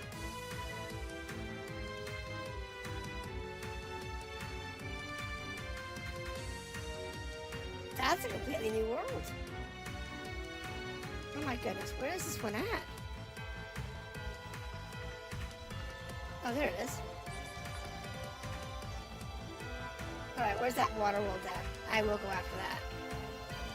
That's the first one I found in this particular, on this account.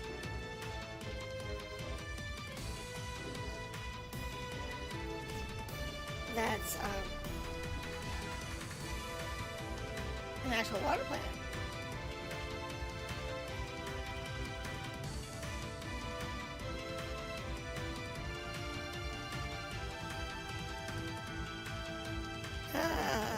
When she's been doing just jabbering wink. Yeah, no kidding. Not much going on. We are down to 28 hops. So last night when we started this endeavor, we were around 40. When we ended last night, we were around 45 jumps. And today, when we get offline in a little bit, we're going to be close to about 20 jumps. This is my first water world I've discovered on my own.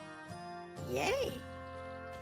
Oh, I've mapped a few that were in like the habitable zone that other people have found. But this is the first one I've actually discovered on my own. So nice.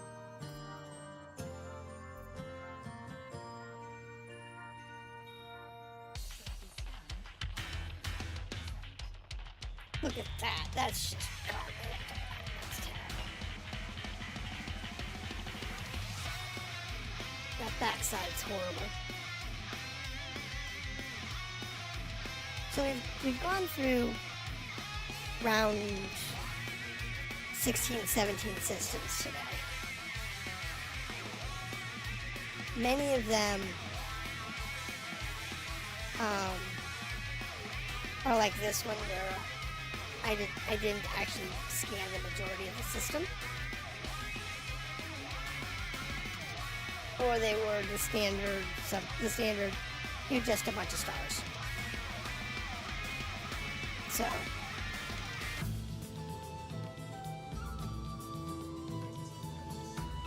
you know, I think I will bookmark this one before we move on.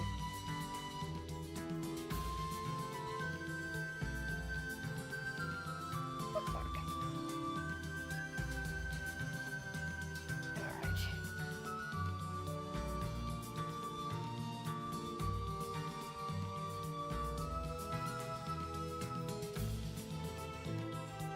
First water world. I'm gonna go bookmark that one.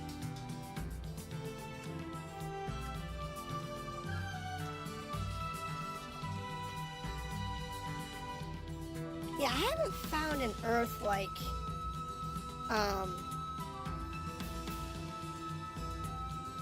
that was unmapped. I found a couple, that are in the, what are they called? They're called the, terraformable.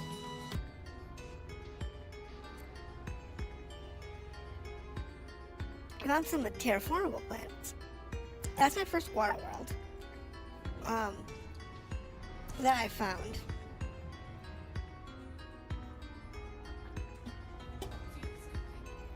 And we just need to get ourselves an Earth-like and we'll be set. And they'll add roller coasters before they add fishing.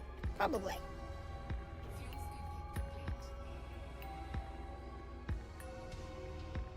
Oh, this is very quick. Okay, cool.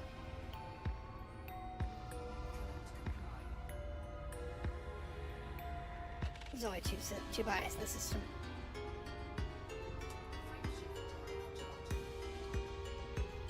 So it says a lot of these systems when you're jumping that are just stars. If I was doing the slower boat approach to this, where you're going like literally the shortest distance you can jump to get where you're going, and I was just mapping everything, it'd be completely different. I'd be at it for literally years.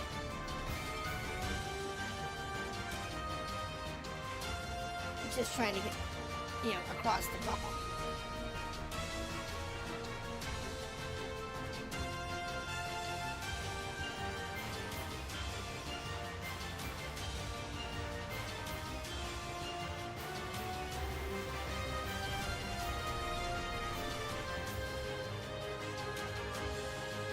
Well, I do like scanning systems. Oh, we are not off kilter.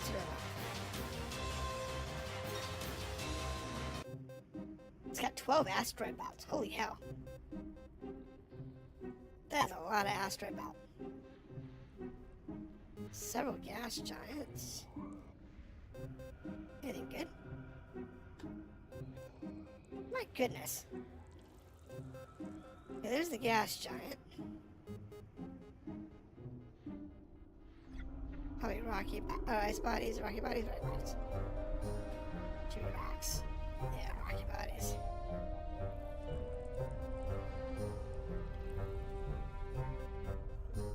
Oops.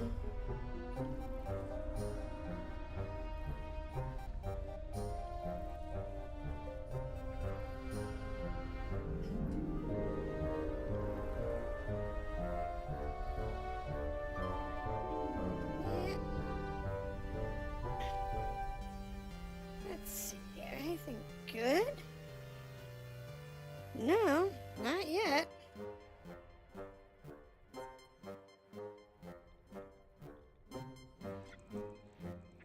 Another gas giant.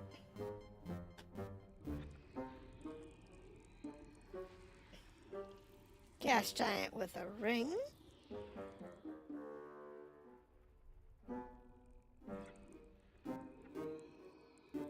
System scan complete. And it's got a companion gas giant.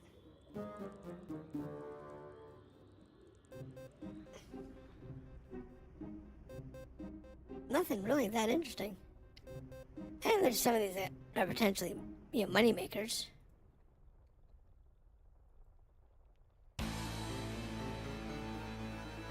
What is that planet? What's that, one? It's a metal-rich world with a large metallic core.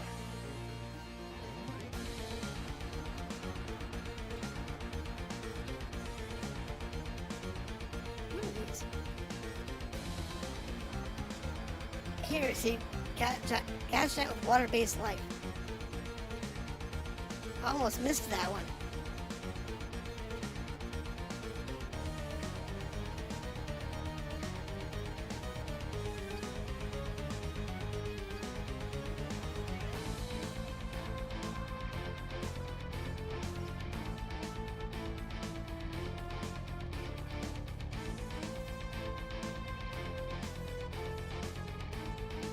That's why you gotta check your planets.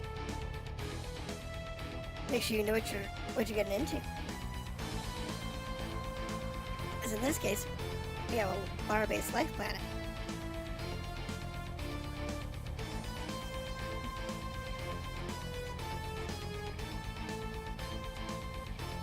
Which is crazy.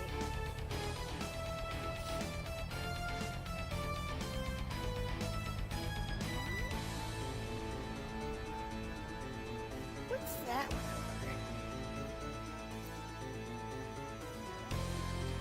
This one looks like a molten rolling ball bearing. I think it was the core of a plant that, got sheared off.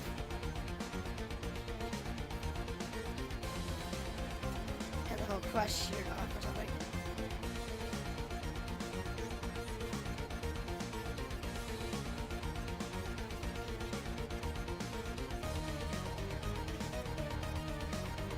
Kind of different.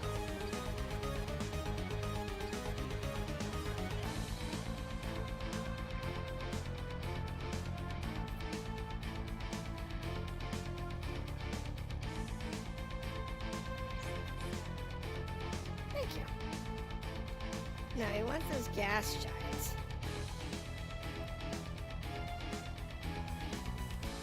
Don't necessarily care about the smaller planets, but definitely want the gas giants. Because I want to get that one with the water-based life on it.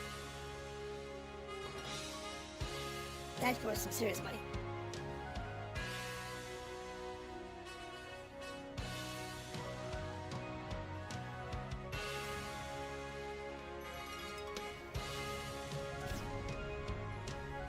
And there's 2 of them in that cluster, so.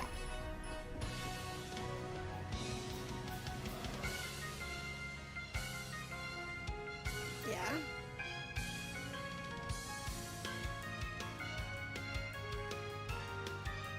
It's being weird. There it goes. Probably wasn't slowed down far enough. The volcanic, metallic planet. Yeah, I've seen that one, I think, once before.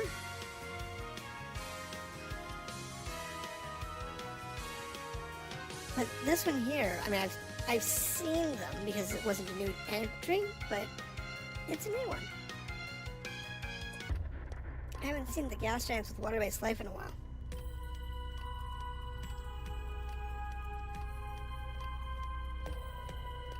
So that'd be a good one to map out. Even if it's not efficient. Because I'm terrible when it comes to gas giants. Getting them efficient.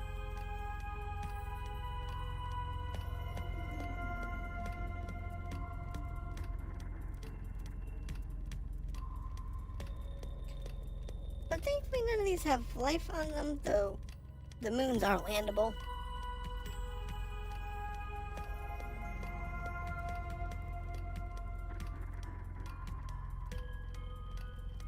Come on. Get into orbit.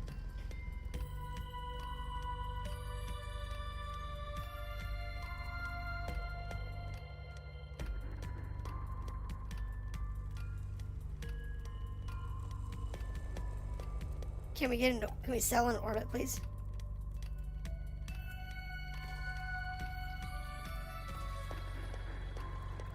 One of those should hit the rings.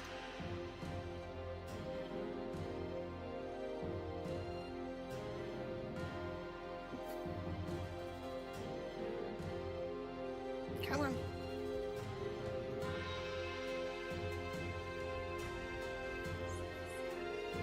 There's the rings.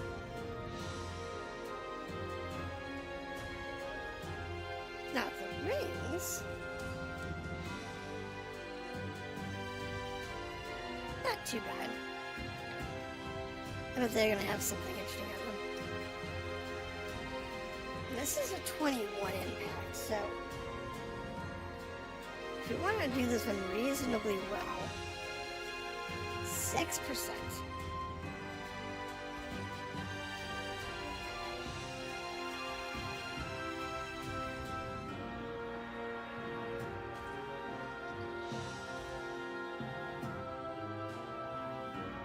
Let's see how that works out for us.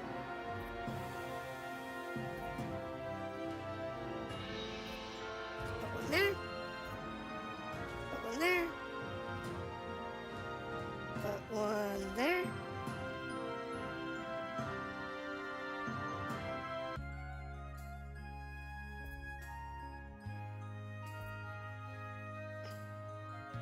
Those two are a little too close. So was that one.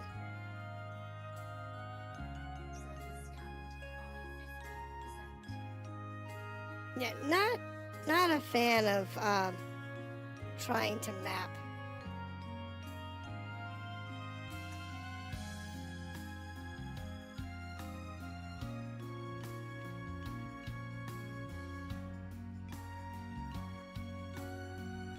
These planets. Anytime I have to do gas giants, it's always a pest. Because you're either too close, like this, we're just too close to see what's going on.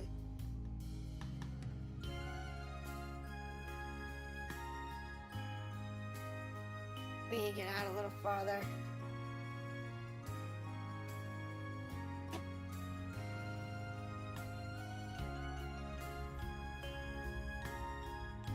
Now we're good. So one there, one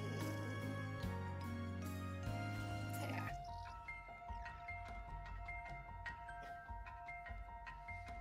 I mean, I try to do these with reasonable accuracy, but not always.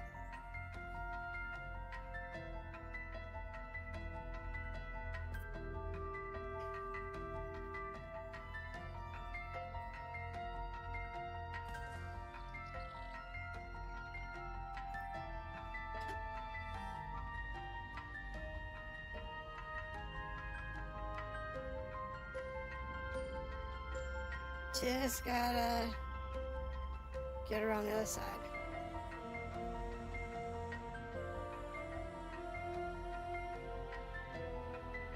We're close. Like I said, not a fan of having to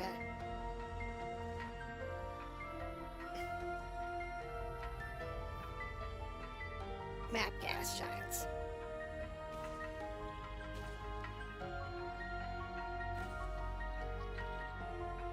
See, look at that. Backside of this thing. It's pockmarked in holes.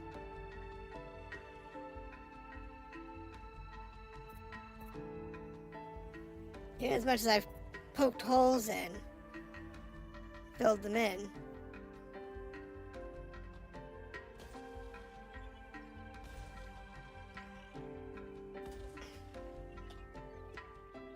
I still need to go all the way around the planet here. Sucks.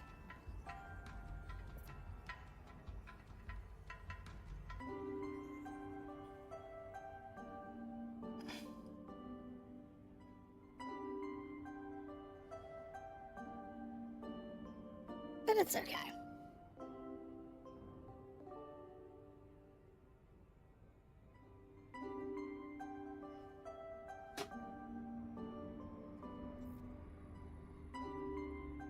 The autopilot is not the best when it comes to doing gas giants. Just tends to be too close.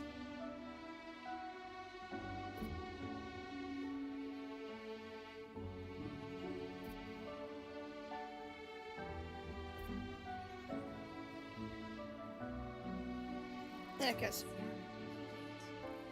I don't know if that was a mercy or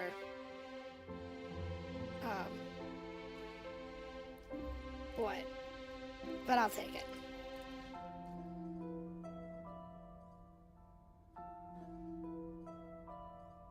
No, probes are free. They give you infinite probes.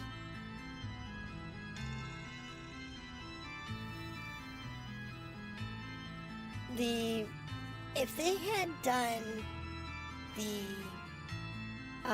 fabrication things that they did with, well, they did fabrication, which was Horizons. If they had done probes then, you would make probes. You'd actually have to buy them and make them. And you'd have an inventory in your ship.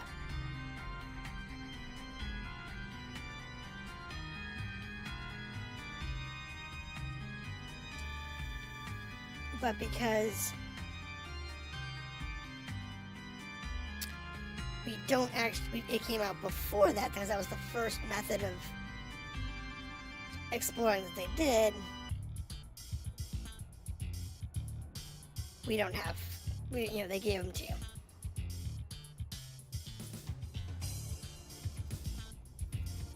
Well, that was the thing, is that the probes were, that they forgot. Oops. They just, for whatever weird reason, didn't think about it.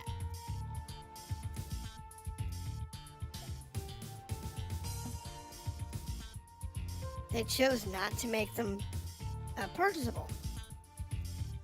And it's kind of weird. Because you'd think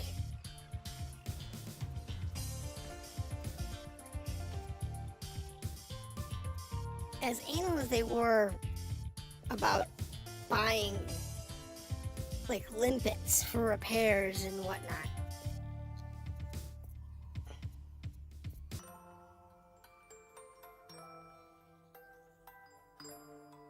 this one was off just a little bit. What if that's going to be enough?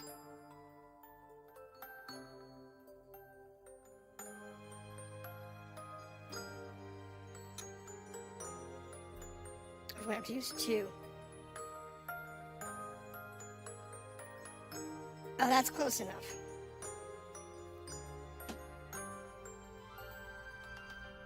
I can work with that.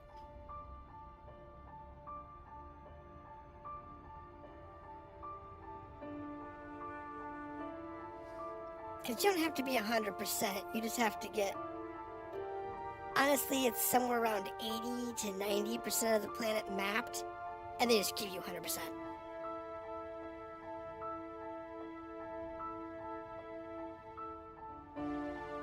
I have Alexandrite.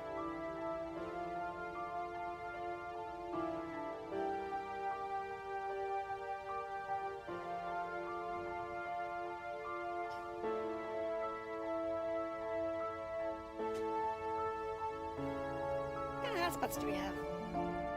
Alexandrite, Cerdonite. Eh? Definitely profitable locations.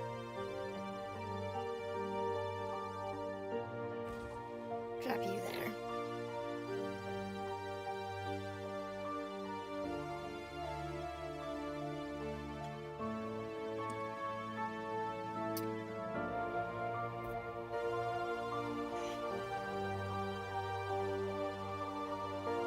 Not shabby.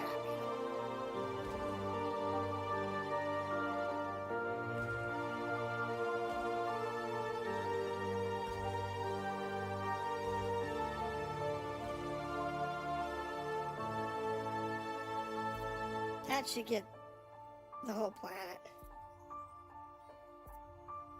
Surface scan. 12, 13, 14, 15. Oh, so close.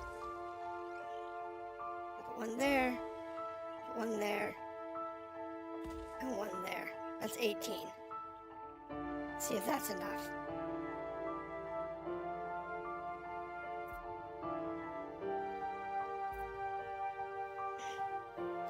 Answer.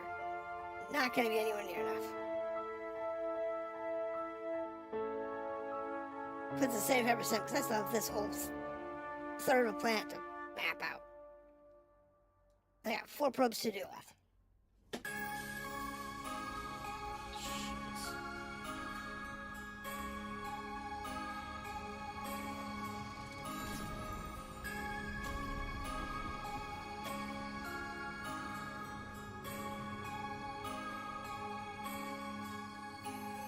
One.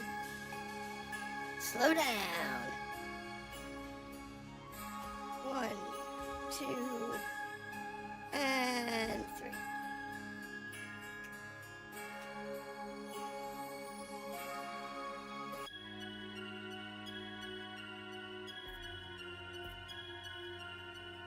I always hate doing gas giants.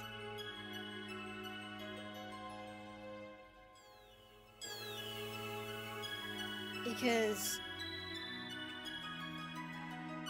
you always, for some strange reason, it doesn't actually render the map correctly.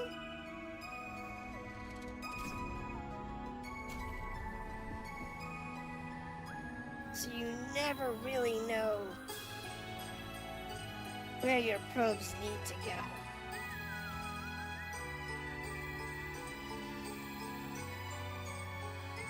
So we always have these big swaths of holes. Depends, like 98%, and I'm like 1% guys. Yeah, I know. See?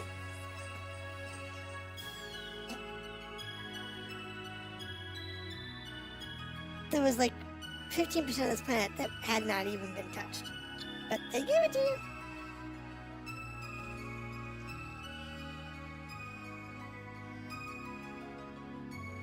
Oh, alright, in the ring. Alright, so there is one more gas giant in this system. And then a bunch of landable planets. How many gas giants is that one? I'm curious for a second. Considering this one here has water-based life. This one here is just a regular gas giant. This is a class 4. This is a pre-star.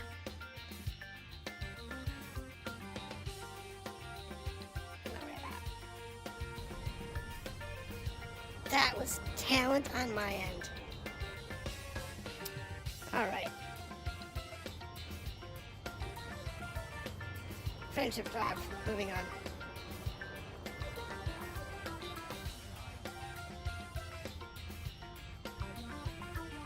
Using expanded probe scanner. A little bit.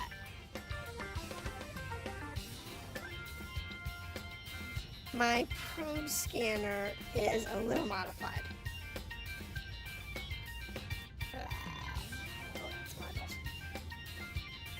I don't know if this actually gives you your...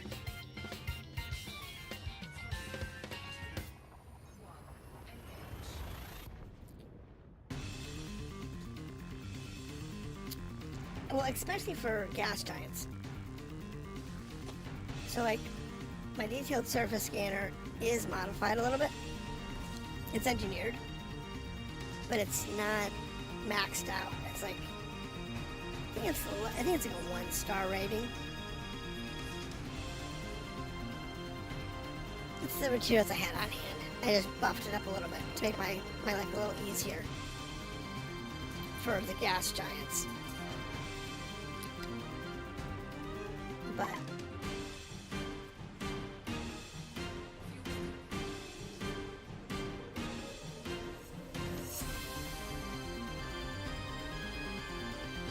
it wasn't anything significant. Now, if I had it maxed out at the full 5, then gas giants would be like 6 probes less.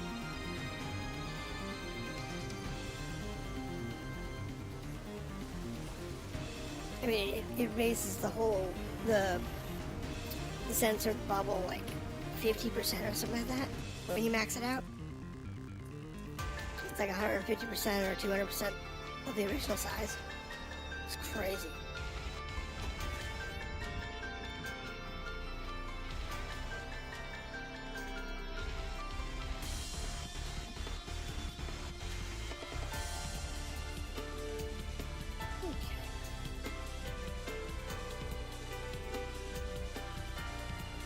So it's all ice bodies. Yeah.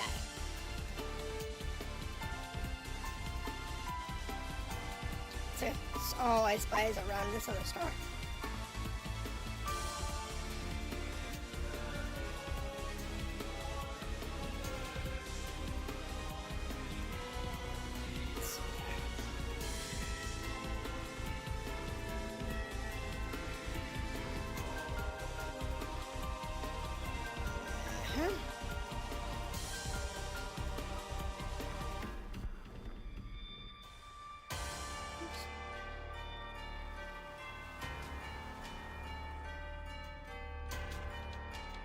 There we go.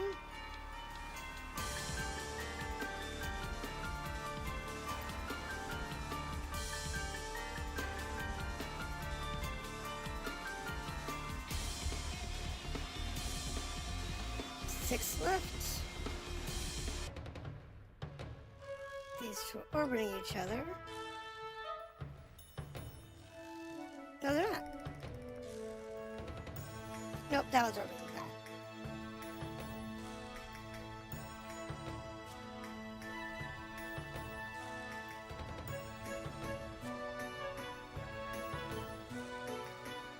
that stinks.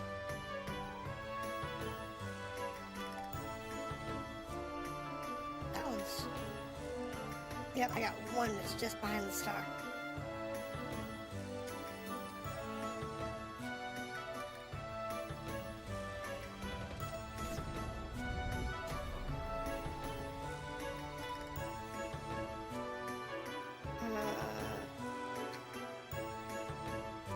Yeah, it's something like that.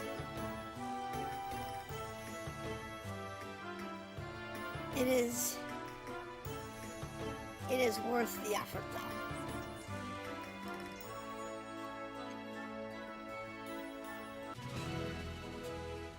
So what do we want to look at? We want to look at B2.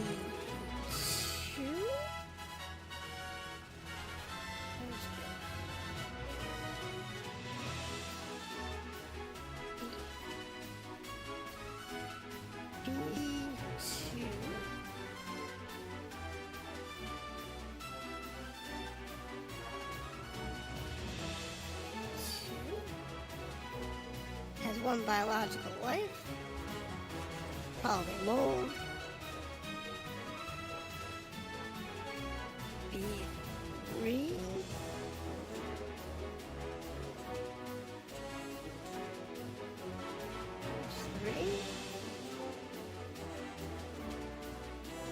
Again, probably mold.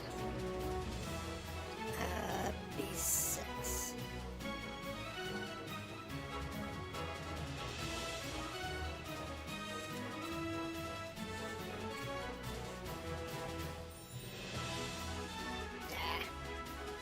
Where's the jump?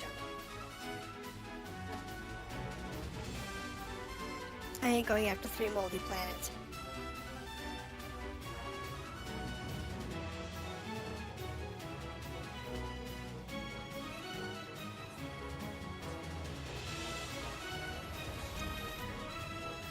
Because all 3 of those are probably molds.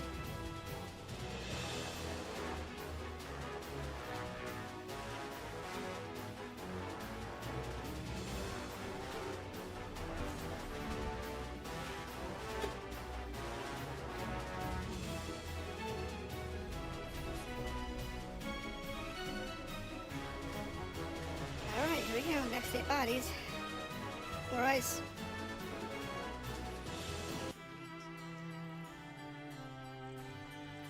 More ice. What do we have here? Argon. Argon atmosphere. I don't know what that one is.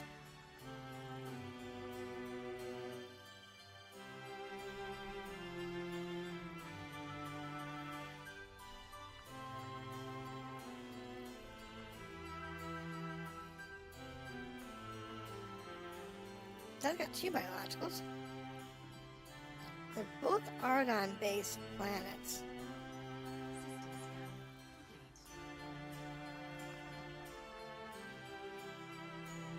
Is it 3?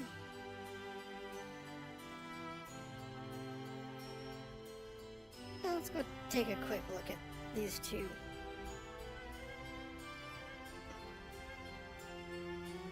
Let's see what they are. It's not a plant. I mean, there's 3. There's 3 that have biologics. 2 1s and a 2. I think. They're all ice balls. They're ion-based ice balls, so it's hard to say.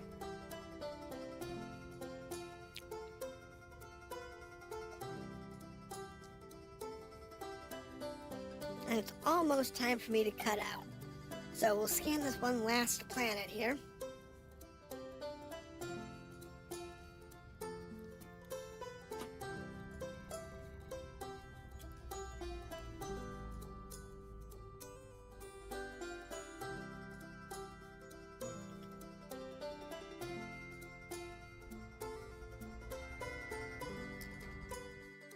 I think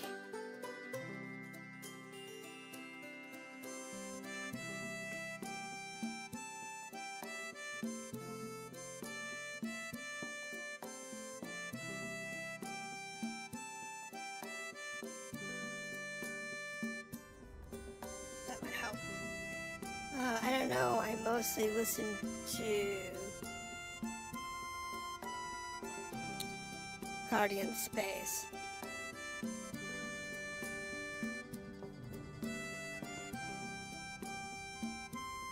Let's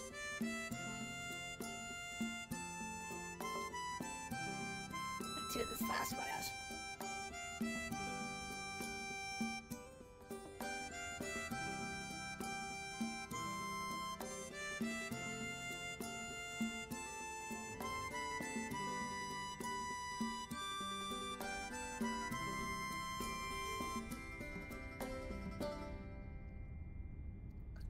So, starting next week, I go back to work.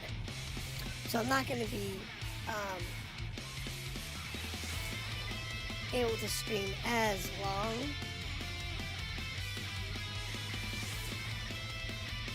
During the week, but I am thinking about doing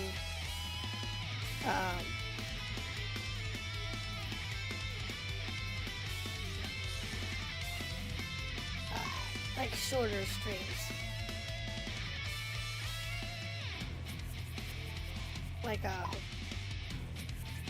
hour and a half, or whatever stream.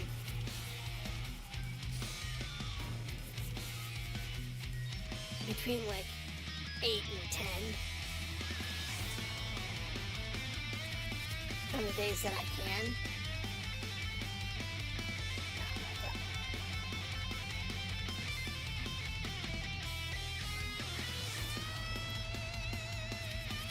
Let's just go ahead and jump to the next system. You know what? No. Get that back.